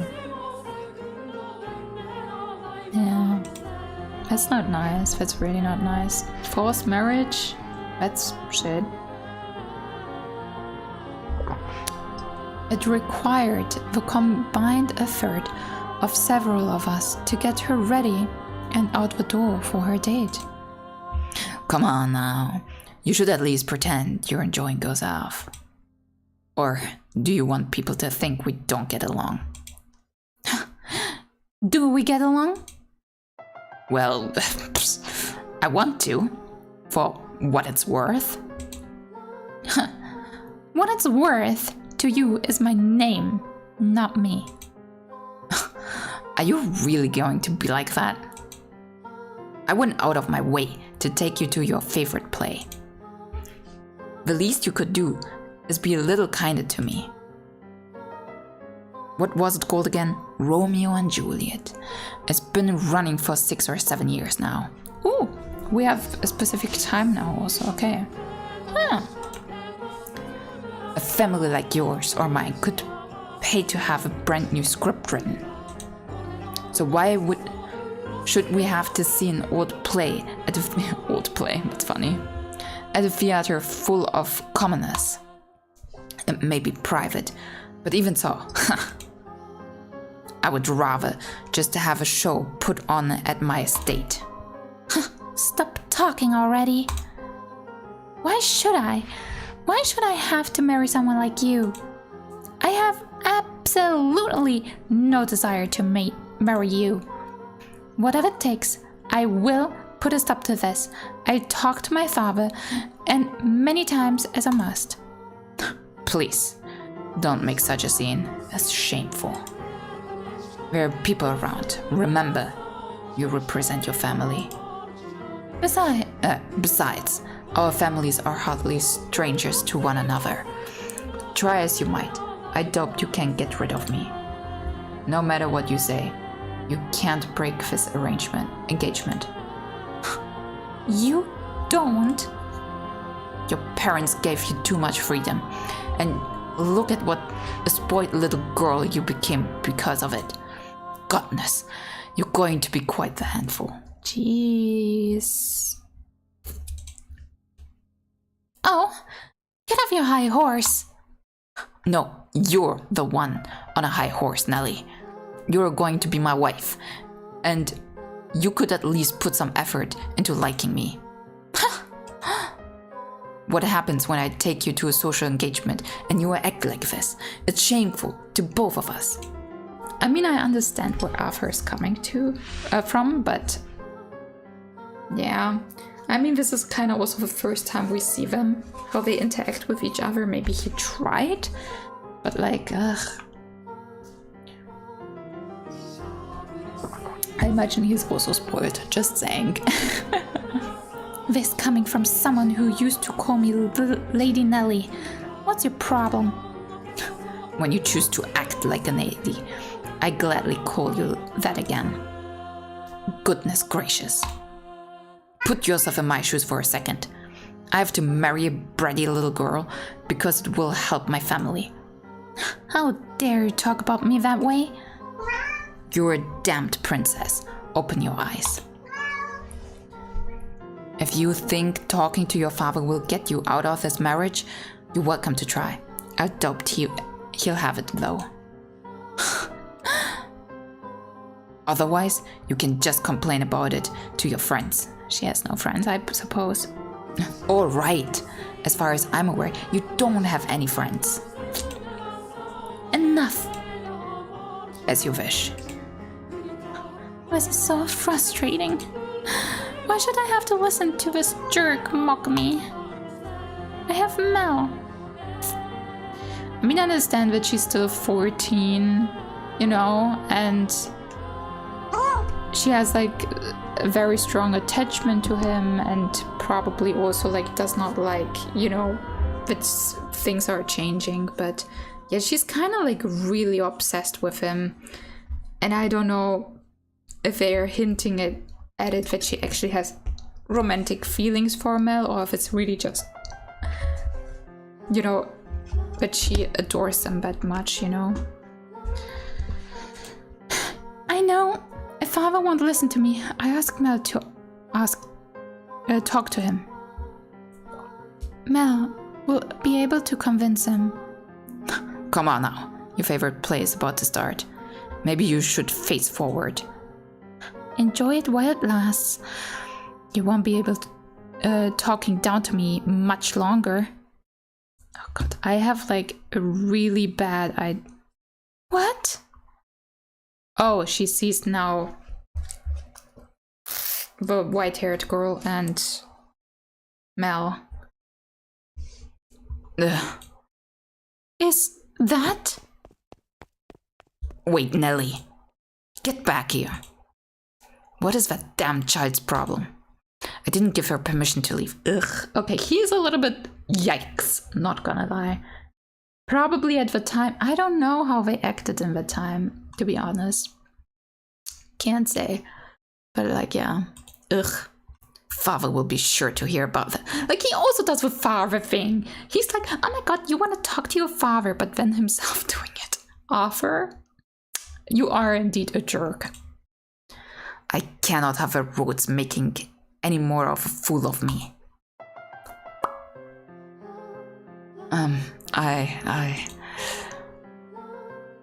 You're fine. Don't be shy. Oh, yellow suits her so well. So cute. Oh, they look lovely together. But so many people are looking at me. That's because you're gorgeous. He's now a complete flirt, you romantic little teenager boy. Good for you reading over poems. They're coming in handy right now. No, it's because I look strange. I assure you, that's not the case. It is truly you have an unusual appearance. But right now, the unique color of your hair, your skin, and your eyes all serve to accentuate your beauty. You sound like a prince, Lord Mel. Oh, when she smiles, she's so cute. Oh my god. What? You think so? I mean, I did say I'd be a stand-in prince for you, but... I think you're a wonderful prince, not just a stand-in. Which makes you my princess then? I don't... Oh, you're supposed to say yes I am. There. You're going to make me sad.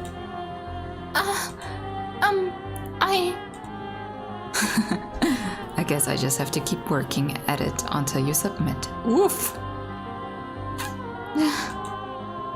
Oh, hey, the play's about to start.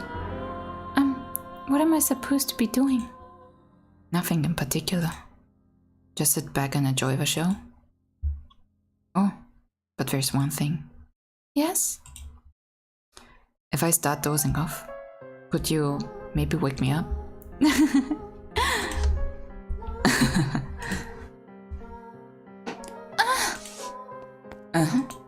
And Nelly. What? Dearest Mel. Nelly? Dearest Mel, why are you doing here? I asked her to join me. It's nothing to get worked up over. It is! It absolutely is! How many times did I ask you to come with me and you wouldn't? You don't even like theater, dearest Mel, and you brought her? You're right. I'm not especially fond of plays, but I wanted her to be able to see one. Why are you making such a big deal about this, Nelly? She's not suitable for you. What? She isn't good enough for you. Why would you choose her? She's creepy, and you have no idea where she came from. Don't talk about her like that, Nelly. But don't you even know who her family. You don't even know who her family is. I do. What? Lord Mel? Lord Mel? It's fine. You just stay quiet. Like the other maids, she comes from a respectable house. I looked into it.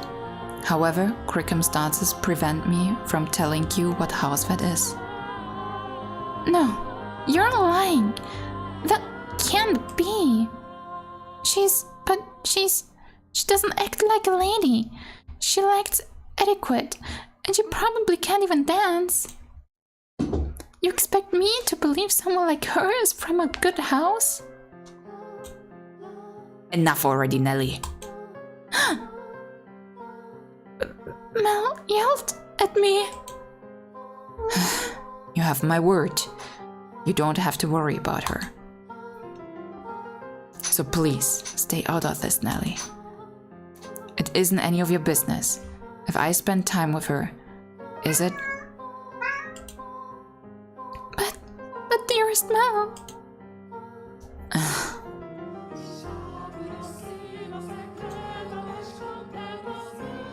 You need to stop hanging all over me, Nelly. And find someone for... Wait. What are you doing at the theater? Are you here alone? Yes, dearest Mel. About that, I have a favor to ask of you. I've been waiting to talk to you about this since yesterday, but I haven't seen you at all. Settle down, Nelly. What is it? Father had me engaged without consulting me. And he picked Arthur, the disagreeable little... Alright, that. I already know. What? I heard it from Father. That reminds me you didn't show up at breakfast this morning. I see now. It was because of your engagement. Dearest Mel. Is that why you're here with, Wait. Is that who you're here with today? In that case, you should get back to him, rather than waste any more time with us. You knew? And I didn't want to get you knew I didn't want to get married, Mel. So why? Why didn't you talk Father out of it? Because it's your time, Nelly. If there's someone else you'd rather be with, then, well, you can try persuading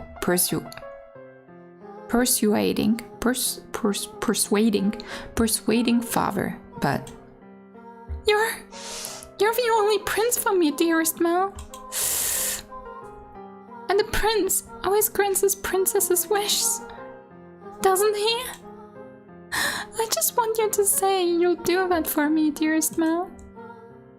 Lady Nelly, you stay out of this. It's all your fault. It's all because you showed up and played your little tricks on him. I warned you about this red, dearest Mel. She's not suitable for... I told you I'd had enough already. Did he slap her? Mel! No, we're not slapping. You don't slap. How much longer are you going to continue acting like a child? I can't deal with you being a spoiled little brat, but how dare you be so derisive?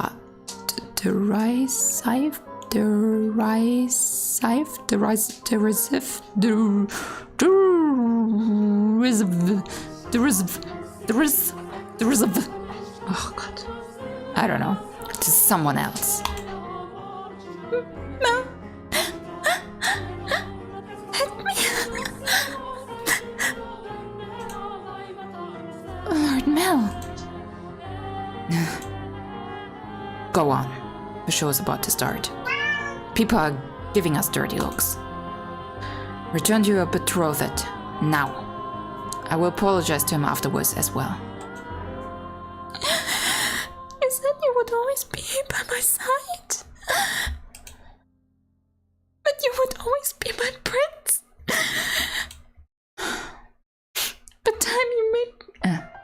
time for make-believes is past, Nelly. No, no. I refuse to believe this. I will not have it. Nelly! My goodness, that girl. Are you not going to go after her, Lord Mel? No, just let her go. The only place she even has to go is home. I just wish she starts acting a little more like an adult. I imagine Lady Nelly simply... Huh? She would. No, it just wasn't my intention to get between you. Don't blame yourself. It's not your fault we had an argument. Meow. But you two are so close. well, yeah, we're siblings. So we're close, but nothing more. I do care about Nelly, and I enjoy spending time with her. But she's my sister, nothing more. So are we implying that Nelly is actually having more of romantic feelings for Mel? It really, really seems like it.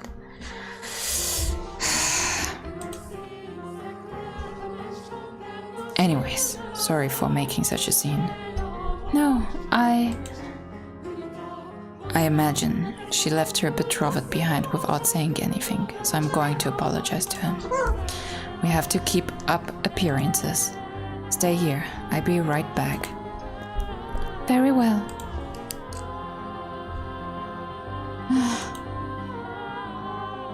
Okay.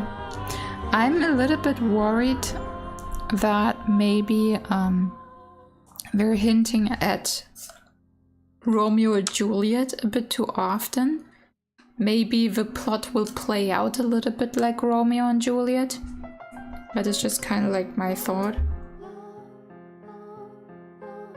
Obviously the setup is different, right? There's Romeo, Mel, Juliet, the white-haired girl, and I guess Rosalina a little bit as Nelly, right? Oh god, I don't really know anymore. Romeo and Juliet, it's been so long. I don't know. Master, what are your thoughts on the tale so far? Which of the siblings do you think was in the right? Master, the brother, or the... Oh no, is it a... Do I need to pick? Oh my, I apologize for the abrupt question. Yeah, it was very abrupt here, like I was freaking out. Did I startle you? Yes. What do you think? Yes, I believe Mel was probably right. He was also surely happy when her. As Mel had anticipated, Nelly fled from the theater, leaving her fiancé behind. She focused her way into a carriage, stopped outside, probably one called for a different nobleman, and ordered it to take her home. Mel's assumption was correct. The only place she had to return to was the mansion. The sun was beginning to set, and as a young lady, she could not simply go wandering through town alone. Or is she seeing herself as Juliet, and this was kind of a scene of like, oh, Mel died to me, as that was kind of his rejection. I'm actually scared that she's killing herself. I feel like because of all the hints of Romeo and Juliet, I'm scared that she's killing herself. She could not simply go wandering through town alone. Nor did she have any acquaintances to take her in. Her world was, in essence, composed of two elements, her brother and the Rose Garden. They were the light of her life at Rose Manor. She lived a very isolated existence. This doesn't look good.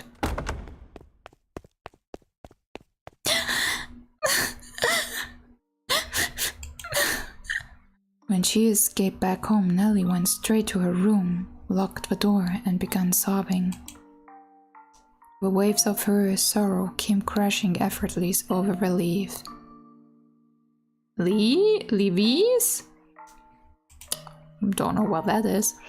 Tears streamed through the cracked walls of a dam, blocking her tear ducts.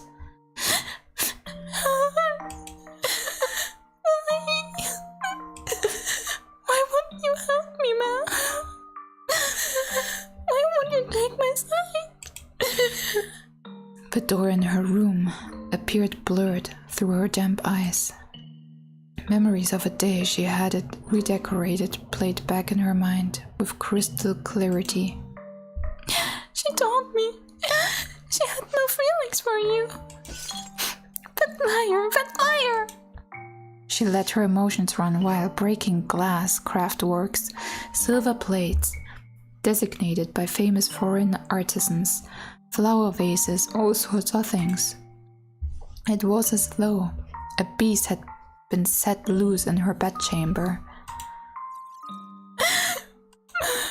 The vase she tossed shattered against a painting hanging on the wall, spraying water, porcelain, and roses in every direction. It was the portrait she adored so dearly of her and her brother. And in what appeared to her little like a metaphor for her life, the frame fell off its mounting and came crashing to the floor. Nellie darted over and scooped it up. The frame had broken, but the painting inside was unharmed. The two smiling children were still the very image of happiness, inseparable siblings gently holding one another's hands. My princess no more! Though in her present state of mind, that image of happiness brought her nothing but misery. And the worse she felt, the most frustrated she grew at the smiling girl and the kind boy of her past. The princess is no more either! You're not a princess anymore, Nellie. Some other woman has taken your place. I trusted you, Mel. I believed you'd always be there for me. This painting is nothing but a lie. It's not real, Mel. It's not the real me. It's all a big fat lie. A lie. I wish this painting never existed. But this was never made. But I never had a brother. This painting was painting. In a fit of emotion distress, she scratched feverishly at the painting and she once considered precious. She put more force into her fingers than she, or perhaps anyone, might have imagined she could. Flakes of paint began falling off a canvas, and in time she noticed something peculiar. Huh? What is this writing? Something hidden beneath the paint. Something hidden beneath the paint. Just a little more. Huh? A date? Why would that be hidden? What could it be for? Completed May 1587. 1587? She read out loud the faded, scratched up handwriting.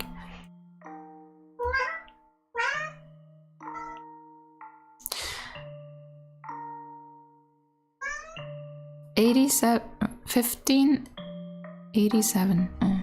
After. But that's way too early. That is way too early. Don't they have like 16? Like they are end of the Renaissance. What is it? They're like 1640-ish? Oh god. Something is off. Something is extremely off. Like, this is a painting when they were like 4 and 7 years old. Like, and that painting was made like 80 years or 17 years before. After staring blankly at the text for some time, the color in the face began to drain. Yes, I can understand. What is this? How could this have been painted? 16. I can do math. 16 years ago. I wasn't even born yet then. ML would have been just a baby. Is this not me? Is this not Mel? There's still more writing. Urged on by her rapidly pounding heart, Nellie furiously scratched away at the painting, even as her clean pink fingernails were soiled with fragments of paint and blood. She did not stop. She was so overwhelmed by trepidation that she could not stop. She had a horrible premonition that something was about to happen, something incredible, incomprehensible. This one. This is how I envisioned your son and our unborn daughter might look several years from now.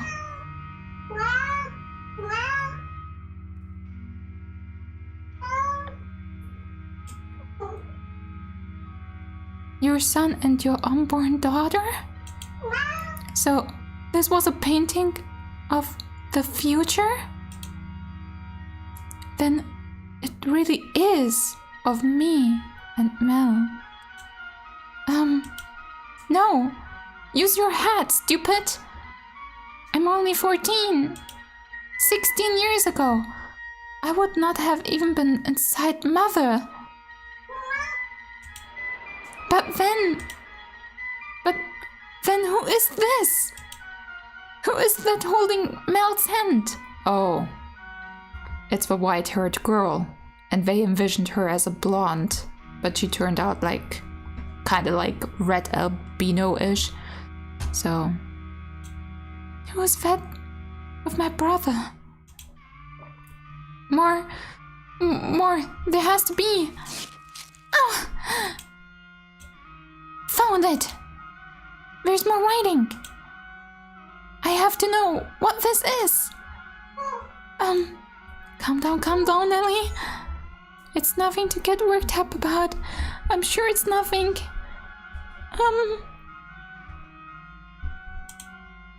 Calm down and read. There's nothing to worry about. If our unborn child...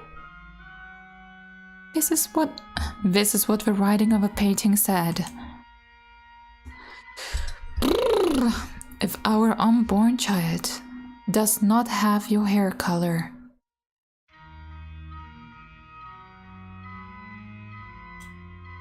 then you will probably not be able to take her in as your own.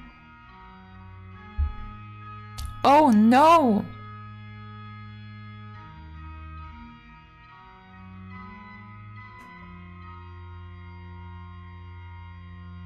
This is such a twist. If our child will not have the same hair color, and you probably won't be able to take her in as your own, I will be punished and my life made miserable. And so I pray that this child might have flaxen hair, but she's white-haired. Oh my god. Is the white-haired girl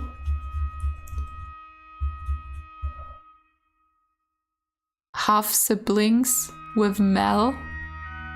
Oh no. Though it isn't sin to wish she had in her a trace of me. No, it must be the wife, right? No, but it doesn't. No. So the wife cheated with a painter. Oh, yes, that's how it was. I do hope it is a girl. For some reasons, first I thought like the father cheated, but no. So, the mother of Mel was pregnant with a painter's child, but because she had white hair and red eyes, they had to give her away because people knew that it was the painter's child. Jeez. What am I reading? I don't get it.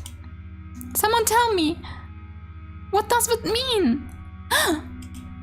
A painting from 16 years ago. Hair color, sin.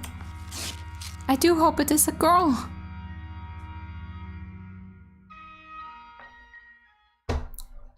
Oh, jeez.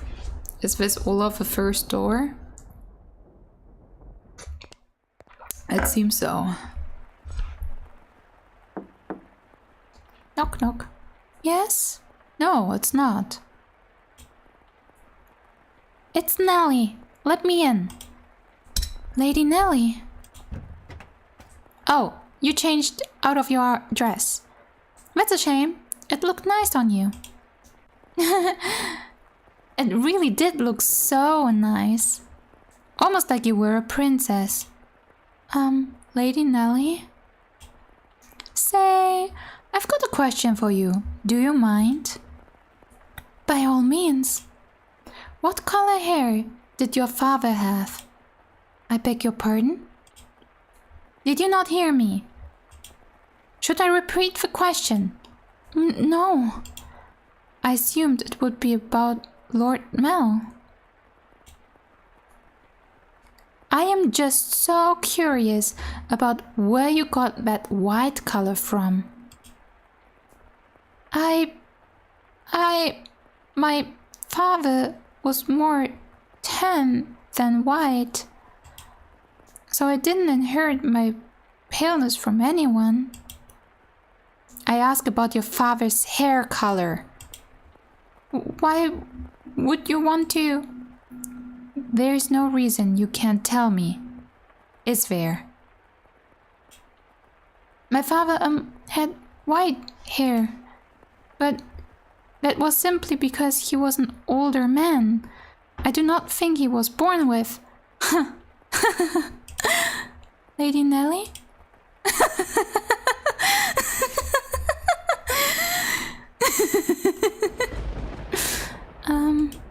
Hey, guess what? I figured it out. I figured it all out. And it was so simple. There's only one difference between you and me.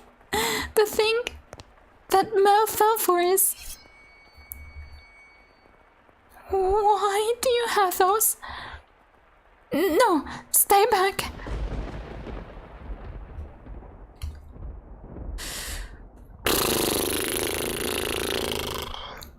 So instead of Romeo and Juliet, we got a little bit of Macbeth here. Or like it's still gonna turn into Romeo and Juliet because she died, then Mel died, and then everyone's dead. We have finally reached this point in the Tale Master. If your memory has been refreshed, then we can return to the mansion immediately. Very well then. If you insist, Master, we shall proceed with the story. It was a stormy night, much like the one the white-haired girl had first arrived on. It was quiet as a crypt in the mansion, not a single light visible in the halls. The house sat in the wait for the sun to peek out over the horizon. The darkness is, generally speaking, something that rushes by like a gust of wind as we sleep. The flaxen-haired young man, too, lay in bed.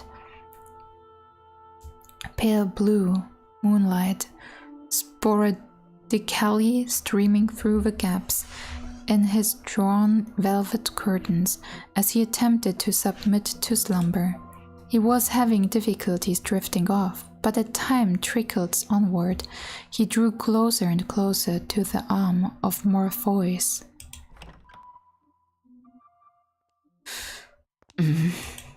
Suddenly, he sensed a presence in the room, much like the one from the night some weeks earlier. But this time it's probably his sister. Is someone there? Nah. Answer me. A slender feminine figure pressed gently against his lips. Oh no. There was no hostility in the motion, but rather a great deal of affection. The silhouette faintly visible in the dark room was the same as that night. No.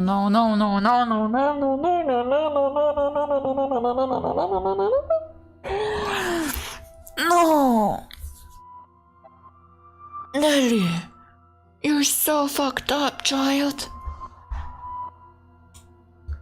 A flash of lightning shone through the drawn curtains, illuminating her beautiful white hair.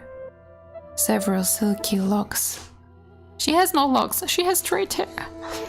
Spilled over her shoulders and brushed against Miles' cheek. Oh, it says the white-haired girl, or does it only say it because we think it is the white-haired girl?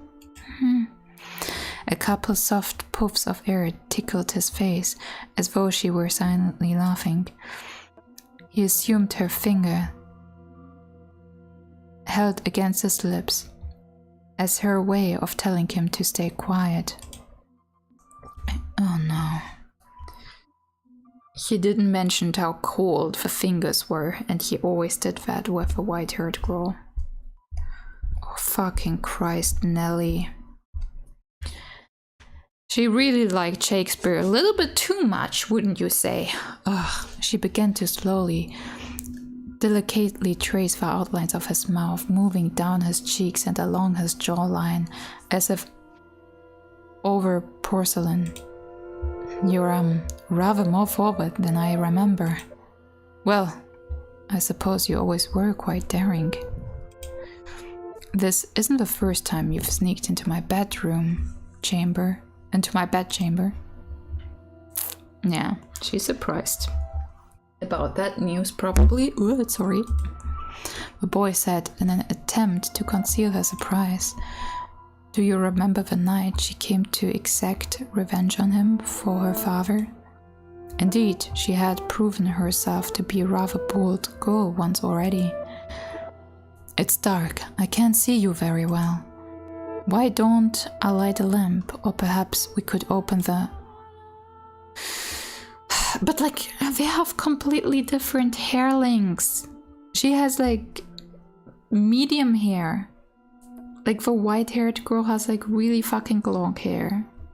Like, I mean, sure, they have like similar body types, but they seem to have like similar heights and they both are very slender and stuff, but you would notice the difference, I feel like. Like, a room is not that dark. Before he could finish, the white-haired girl sealed his lips with her own. In the near total darkness of his bedchamber, the two shadows appeared as one.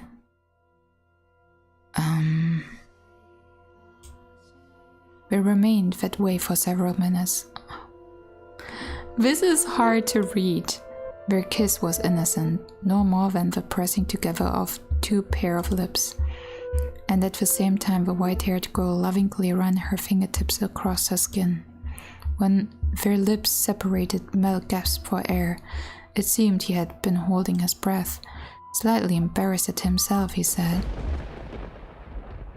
"Oh, she's wearing a wig." "Dearest Mel."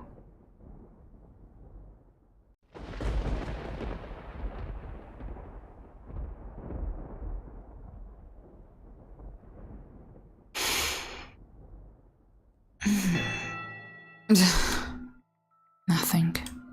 He could not speak. The silhouette hanging above him was certainly the white-haired girl's. Or was it? Because his next words were, "Get off me."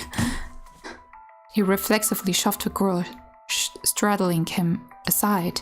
She rolled off a bed, landing on the cold floor, but slowly, gradually, she crawled her way back towards him. That wasn't very nice. Veiled in darkness, she slowly lifted her head. And then there was another flash of lightning. The heavy fabric of curtain rustles, bolts of lightning streaming between the gaps.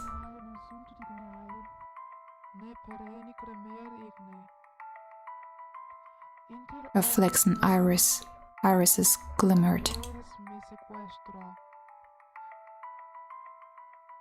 I'm like kind of curious what they're saying in the music. But it's, again, like, it's a different language. I don't know what language this is.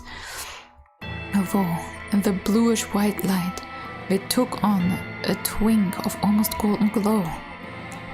No need to be so rough. This isn't the first time she's visited your bedchamber, is it, Mel? Or did I not kiss you the same way? Tell me, how does she run her finger across your skin? What does she do when she nuzzles up to you? Stop this madness, Nelly. Why would you do this? Because you like the white hair, don't you, Mel? You like white hair, which is why you fell for her, isn't it? So if I have white hair, then you'll fall for me too. Then I can be your princess again, dearest Mel. What are you even talking about? He could not escape from her, from his sister's piercing gaze. Why? What happened? How could she? Questions crashed into the young man's mind like waves in a stormy sea. But none of them found answers. They simply caused him further perplexity. Your hair. What happened to your hair? What did you get it that color? Oh, this? Oh my god, did she actually rip it off? Like, did she skin her head? Freaking Christ, this is so much darker than I anticipated it to get. It's amazing, I love it. Oh, this? She really likes way too much Shakespeare, I just want to say. Don't read too many books, children. They make you dangerous and violent. They have a bad influence of you. You like my wig? But as soon as the word left her mouth, Mel was in motion, propelled by pure instinct. He clenched Nellie's shoulders tight enough to dig his fingers into her flesh. You're hurting me, Mel. What did you do to her? Tell me, what did you do? I made her leave. It was a perfectly reasonable decision. She was obviously not nobility, and thus hardly fit to be part of this household. But there's no need to worry, Mel. I'm here to take her place. You sound like a mad woman. It doesn't matter if she was of noble blood or not. She promised she would stay by my side. So why? How could you do that to her? I promised you that long before she ever did. And I love you far more than she did, Mel. Have you lost your mind? You're not making any sense. Where is she now? What is she doing? It's always her with you. What more could you want from me? Tell me, what does she have that I don't? What do I have to do to get you to focus on me? And only me? We're siblings. Don't you understand what you're doing? Oh, I understand it quite well. Far better than you do, dearest Mel. I even know that the former queen was executed for it. But if we don't get caught, there's no problem. Nellie, are you saying you've always felt this way about me? Oh my, you didn't notice, dearest Mel? You truly are so dense. I guess romance just isn't your strong suit. But you've noticed now, haven't you? You know exactly how I feel about you, right? Quit it. Enough. Don't say anything else. Stop having these insane feelings for me. It's disgusting.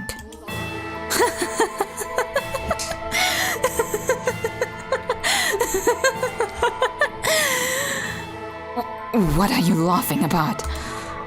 Poor Mel. Content in your complete ignorance. All right, I tell you everything. Mel, you can only love blood-related women.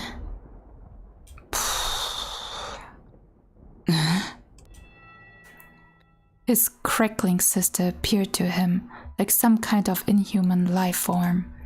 Her action and incomprehensible exclamation slowly drained him of his strength.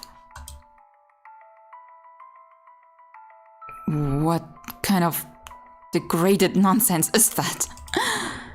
I love her. She's your sister, Mel.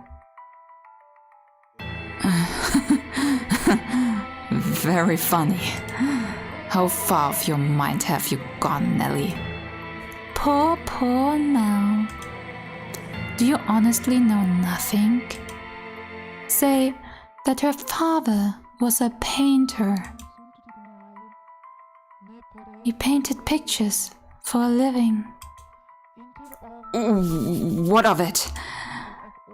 For a time, her father painted for our family. You've seen the picture before, dearest Mel.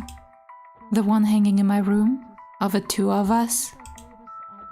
That was painted by her father. He did a good job, didn't he? I kept asking and asking until you finally agreed to hold my hand. And how did you feel about that? You were rather embarrassed, weren't you? Do you remember that day, dearest Mel? You couldn't possibly remember it. But there's a chance you might remember this. Before we moved to this mansion, we had a painter with white hair. I don't remember any such thing. He was, long ago, a painter and service of a Rose family. But that painter did something very, very bad. And because of that, he couldn't remain a part of our household. Do you know what he did, Mel? He lay with Mother. My father was chased from your house. If the child had been born with flaxen hair, then the painter would not have been thrown out. The baby would have been accepted as part of the family. But that wasn't how it turned out. The child had white hair. She didn't look at all like she carried the Rhodes family blood. But see, Mother had me. That I'm here is all the proof you need. The girl born 16 years ago didn't have flaxen hair. Up until his last breath, he was only ever concerned about me. He held me in the arms and ran his hands through my hair and apologized. An apologetic look on his face. You're talking total nonsense. What proof do you have? If you want to see it, I'll gladly show you. The artist left a message in the painting in my room. Tell me, am I truly wrong? What did the girl tell you? You're lying. What part of it is a lie, Mel? Everything I'm telling you is the truth. Why don't you go ask Mother? I'm sure she would throw quite a fit. Mother wouldn't. The mistress did not send me away when she saw me. Quite the opposite. She took me in as a servant. It never made sense to me. Why would she hire a maid she knew nothing about? Someone who just showed up at the door one day. And when I asked Mother to make her my maid, she stubbornly refused. From a good house? Don't make me laugh. If she were really nobility, she would have given us her name. But Mother was so desperate to cover up her mistake.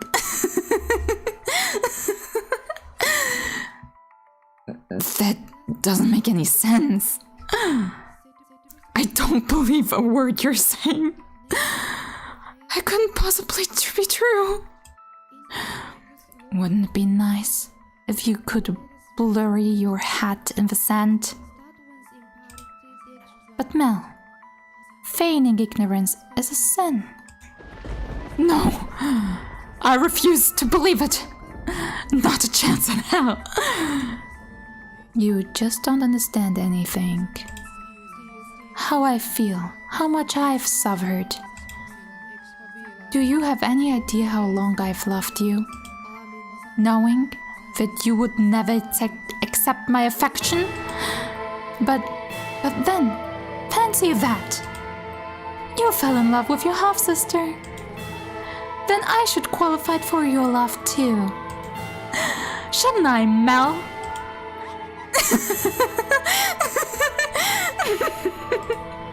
Stop it! Enough! Shut your mouth!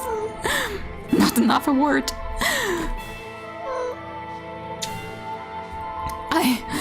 I don't believe any of this. I don't see what. Mel! I know you never loved me. I know there's nowhere for me to run. Say, when we were kids, was that really me? Was I really by your side, Mel? If that painting tells the whole truth, I was never once did I get to be your princess. Not even once.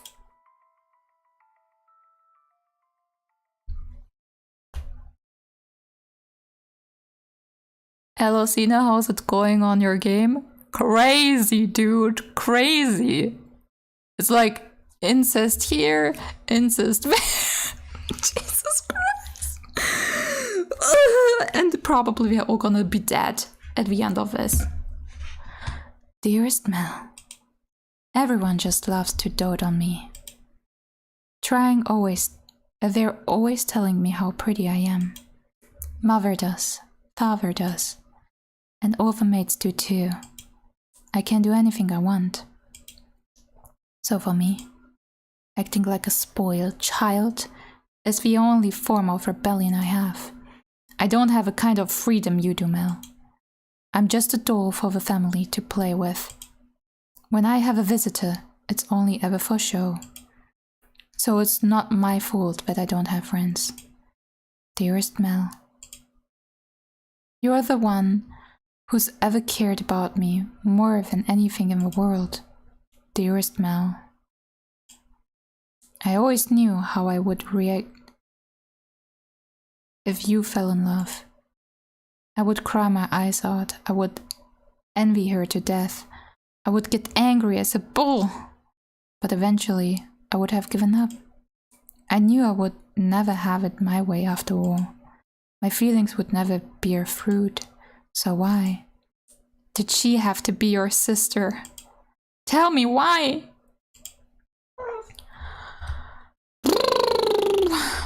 That's good to hear. I'm laying in bed. I'm kinda sick. Oh, I'm sorry to hear that you're sick. I hope it's nothing serious. Oh, dearest Mel. Here, you're again reading such hard books. Your eyes will go bad if you spend too long staring at pages. I'll be fine, Nelly. It's not like I'm reading 24 hours a day. No, that's not good enough. If your eyes go bad, dearest Mel, you won't be able to see me anymore. You worry too much. I can see you fine and well, my princess. Your hair glimmering like the sun and your beautiful smile. I can see you're clear as day and they'll never change.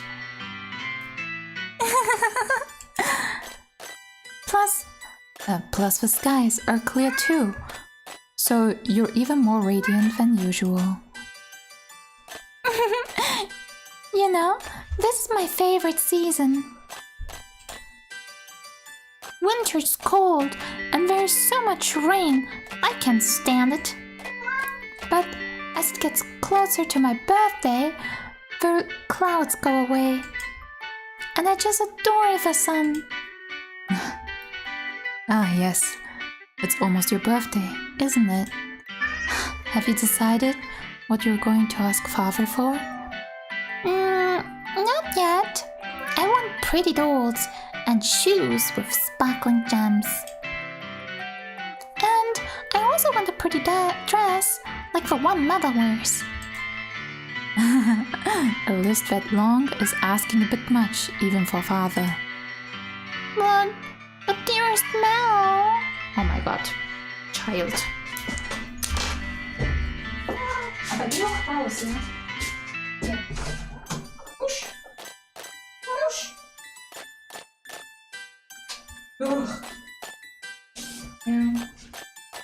Okay.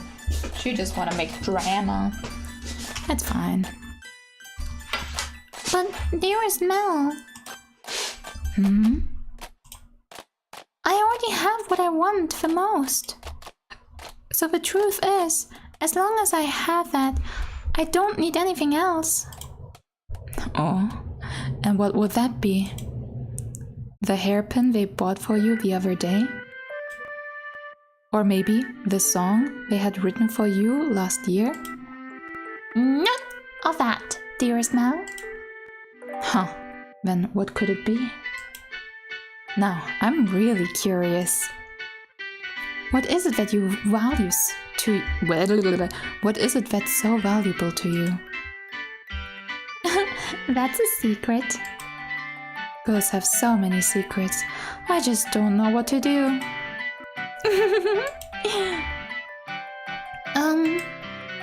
Say, dearest Mel, would you run your fingers through my hair? God, child. Oh, what's wrong with you?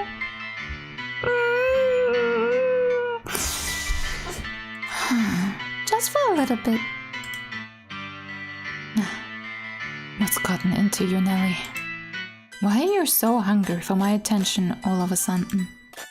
Please, dearest Mel. Oh, Nelly, what am I going to do with you? Wait. It smells a little bit weird here. Wait, I'm gonna check if the stove is on or something. Wait, what?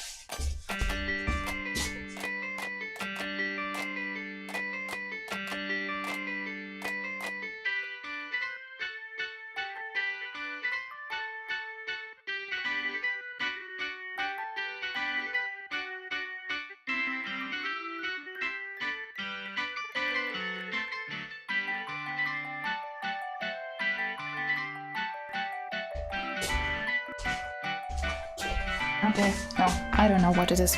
Maybe it's just that my cat just pooped and it stinks. I don't know. Oh, Nelly, what am I going to do with you? I don't know, murdering her? Come over here. And I want to sit on your lap.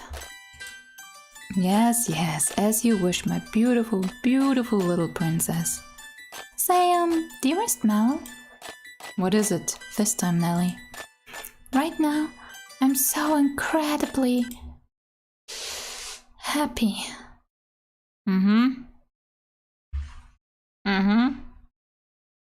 Oh. And out of curiosity, who was it that you really cared so much about?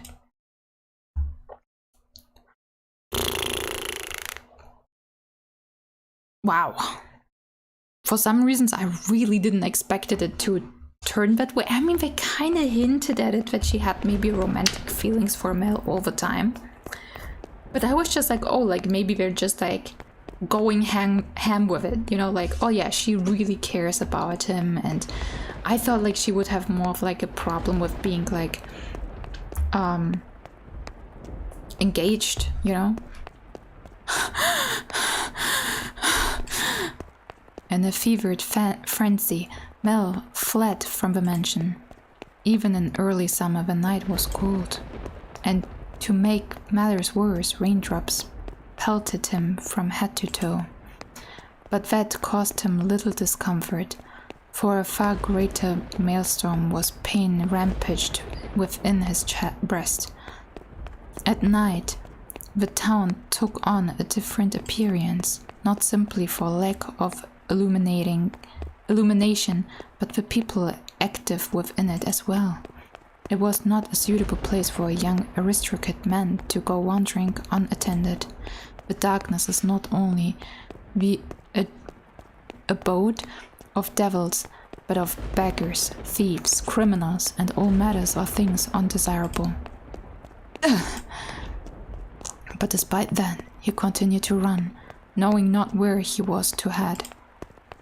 He simply went where his feet took him, and where he arrived was the church. Yeah, you need a little bit Jesus, man. Oh, damn.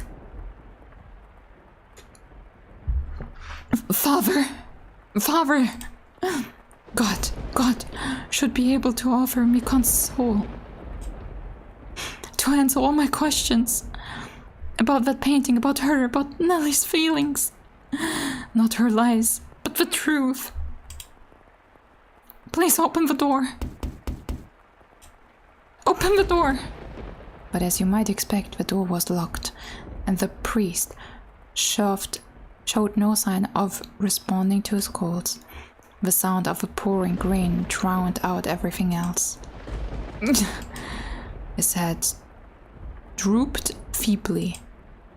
He looked like a helpless little calf who had wandered alone onto a dark, precarious mountain path with no end in sight.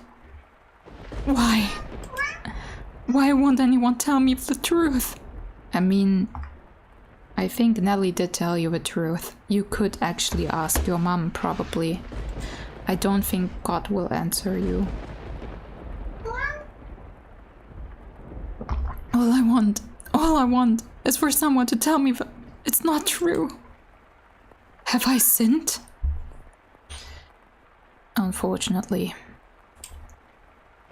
No. I didn't know anything. I didn't know. No one of it's true. No. I haven't done anything wrong. I am not at fault. Am I? I mean, you were not of knowledge of that information.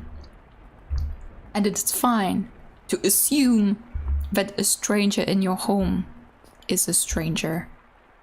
It is clearly, like, it's kind of like the mom's fault. But anyways. Nevertheless, the sister's claims and her laughs continued to echo within his head. If he truly believed it to be false, he would have gone to look at the painting. That he could not was an indication that uncertainty had a stronger grip on him. Fragmented images of a white-haired painter fluttered through the back of his mind, but he desperately shoved them aside. What good is the church? What good is theology? What good is God?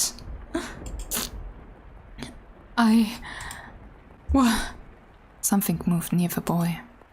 It stood immediately behind.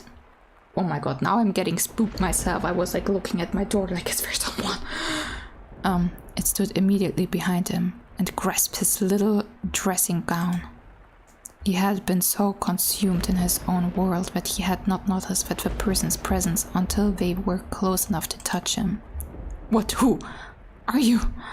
Standing there was a beggar dressed in tattered rags.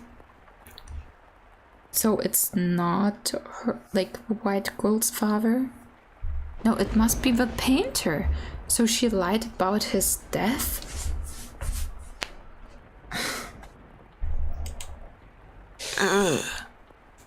He's still begging at the church? The hooded beggar tentatively extended his hand towards Mel, pleading for relief with sad, slender fingers.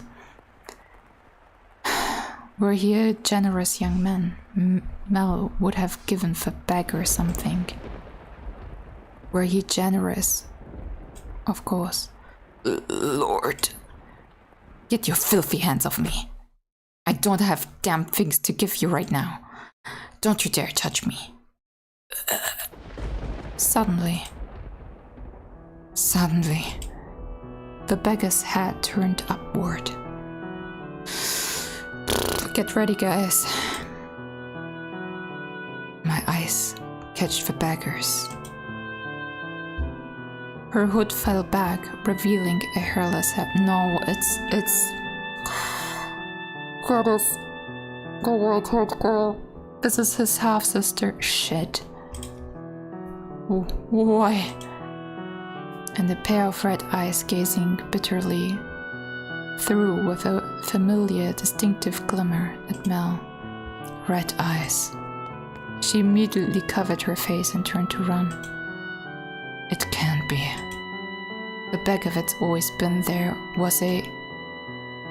But you said, Yusa, that they would not survive much longer. How could you be certain she was that same beggar? Wait for me. Perhaps, as someone of such high social standings, all beggars appeared the same to you.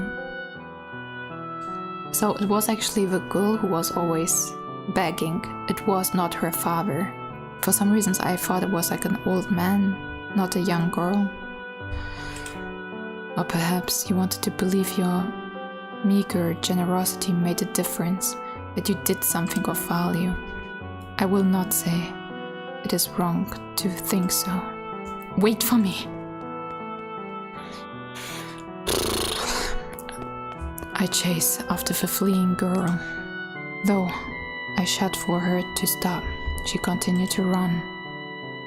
The rain is so heavy, I'm afraid I might lose her. I'm terrified. But I didn't do anything wrong, did I? I'm begging you, please stop. I just want to talk. She comes to a stop at a corner. Please, do not go around this corner. It's you, isn't it? I am sorry. Why are you apologizing? What I said back there was terrible, and for that I am truly sorry. I didn't realize it was you. Please come back to me. If you're concerned about social status, I'll figure something out. And Nellie's getting married off soon enough. Oh, yes, Nellie. Nellie did some horrible things to you. She lost her mind. She was talking nonsense. But don't worry, she'll be out of the picture soon enough. Make sure you're safe. Say something, please. Are you angry? You're angry, aren't you? I'm not angry at you. I'm not... Did you know everything? Did you come to our house aware of everything? What? Did you tell me? Please. The priest isn't around, and everything Nellie says is a lie. You're the only one who will tell me it's not true. What are you? Our relationship. I don't understand what you're saying. I see. You don't know. You don't know. It's for the best.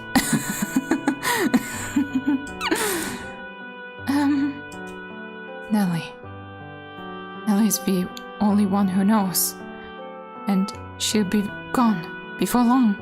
Everything will be alright. Oh no, oh no, oh no, oh no. It runs on the family. The crazy runs on the family. Oh, Lord. Mel? It's all... be alright. Let's go back. I'll make sure you're never put in danger again. I'm begging you, stay with me. My appearance is no longer suitable to stand at your side. Well, your appearance is not the problem. The incest is the problem. You saw how unsightly I am backed by the church, did you not? Hair can grow back. That's not a problem. Now, I truly look the part of a hideous witch. But I am to blame. It was a sin for me to find happiness in your kindness. Though the ones who fucked up are your fucking parents, okay? What are you talking about, My sins was falling in love with you. Not what happened to my father, nor what we had to spend our days. There is no sin in that. We have our whole lives ahead of us, don't we? With enough time, this whole tragic mess will be behind us. Well, if you get children, everybody will know. Jeez, just stop. Things will only get better from here. I be your prince, like the one who took the girl to see the outside world. Oh boy.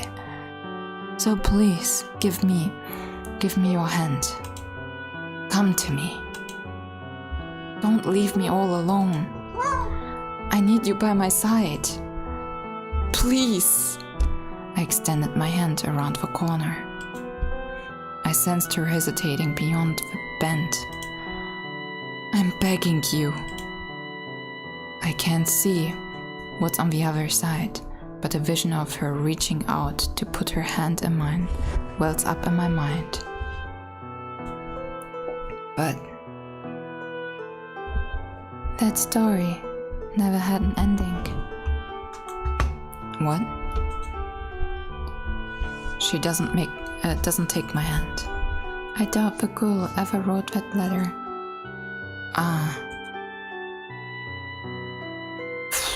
She's not there when I turn the corner. Why? How did things end up like this? Where did it go wrong? Oh God.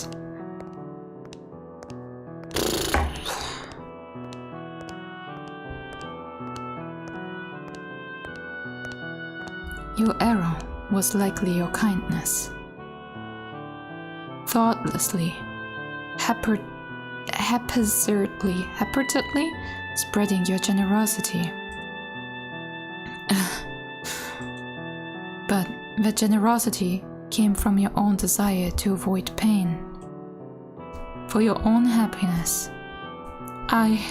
What should I have done? I can't take this. Everyone was happy. Nellie used to laugh and smile. She once meant the world to me. How did things end up like this? It's not my fault. I didn't do anything wrong. If you pretend like nothing happened, then perhaps they can go on smiling in your head. But regardless, you must follow the path you tread. It is your path alone. The path you choose when in that moment you decided to run. Make the wrong choice in those moments, and you shall find yourself on the road to ruin. I would have been better off not knowing. Better off in the dark. I just wanted those tranquil days to last. They were supposed to last forever. At some point, your childhood must come to an end. And that ending may not be the one you anticipated. I can't stand this world. You yearned for a world that would treat you with kindness. What should I do? What should I have done? Someone please help me. You should return now. If you spend too long out here, you are liable to catch a cold. Now, let us return to our own time.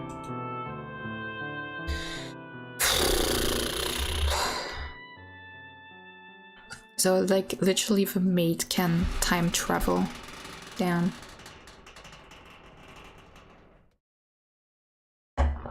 Okay. The crestfallen young man faded into the distance, and the decrepit double door clacked shut. Though the shattered glass, you could see only the ruins of a garden, not a single rose growing within. You had evidently returned from the past. In the garden, weeds grew taller than people. You found it difficult to look at it. A wolf howled in the distance. The children, the sea of roses, and the white-haired girl were nowhere to be found. What happened next to them? Oh, Master, you would know better than I. What does that mean? My, you cannot remember. It seems this is quite serious then. Worry not, my loyalty lies with you, Master. The mansion has witnessed more yet. Let us make our way to the second door. Your hand in hers, the maid guided you back through the kitchen, into the tea room. Her palms were still cold. You felt as though you were clenching eyes. Master, do you wish to know the truth no matter what may be hidden within? Or, if it is something you would be happier not knowing, would you rather remain in the dark? Oh, is that so? I wonder about their father. Yes, the waxen hair sibling's father.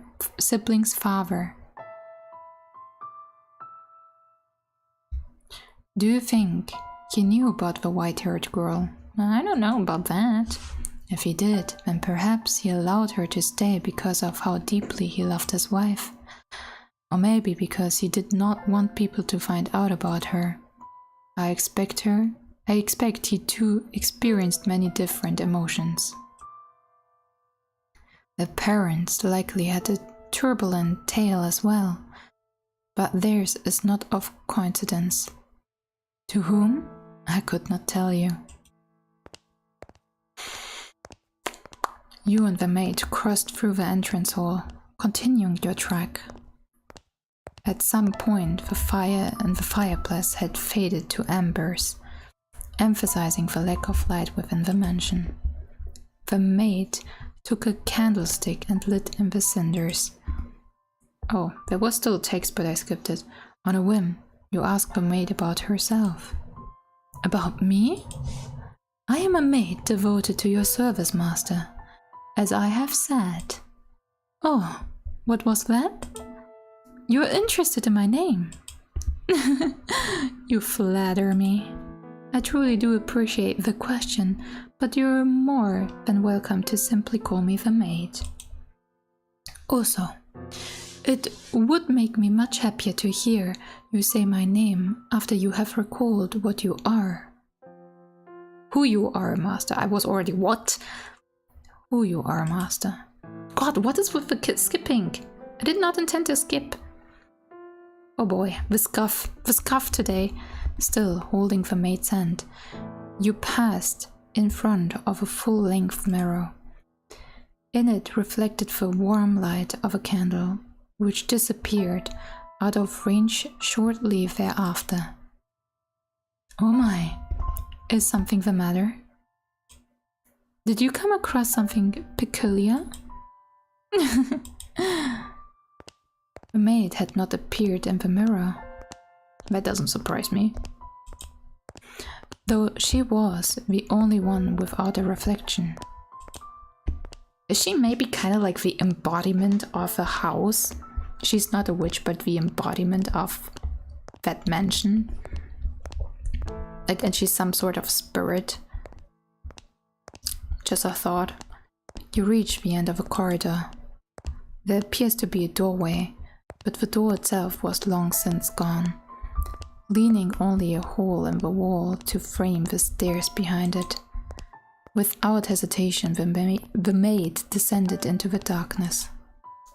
You have more interest in the mansion, master, than in a mere maid, do you not? Though it pains me to say as much in your presence, master, this house is cursed. Yes, it is a curse that runs deep. As you just bore witness to, the majority of those who dwell within these walls fall into misfortune. I have served here for many years, and periods of happiness are as fleeting as a sugar cube in a cup of hot tea. Why did such tragedy befall them? If I were to guess, master, it was because you had not returned. Okay. But when you remember your true self, the mansion curse should be broken. Huh. Interesting. The next door is before us. I mean, it was said that the mansion was built by the grandpa of the Rhodes. Is he the grandpa of the Rhodes? And he apparently slept with a witch. And apparently she was that witch. Are we the grandpa of the Rhodes?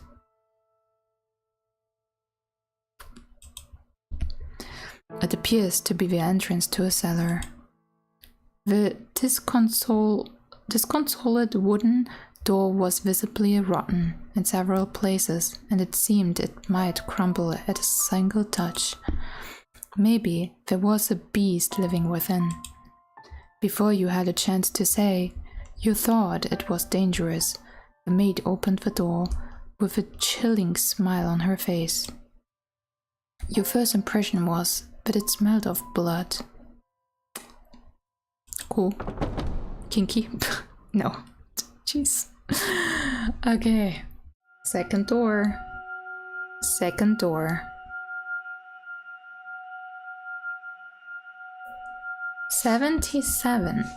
So it's like 1,000 years later. Damn. Okay. We're gonna save and we're gonna stop here for the day. We finished the first door. That was a lot. So we're gonna save and we're gonna save. Save Weeping Manor in slot 3. Yes, please.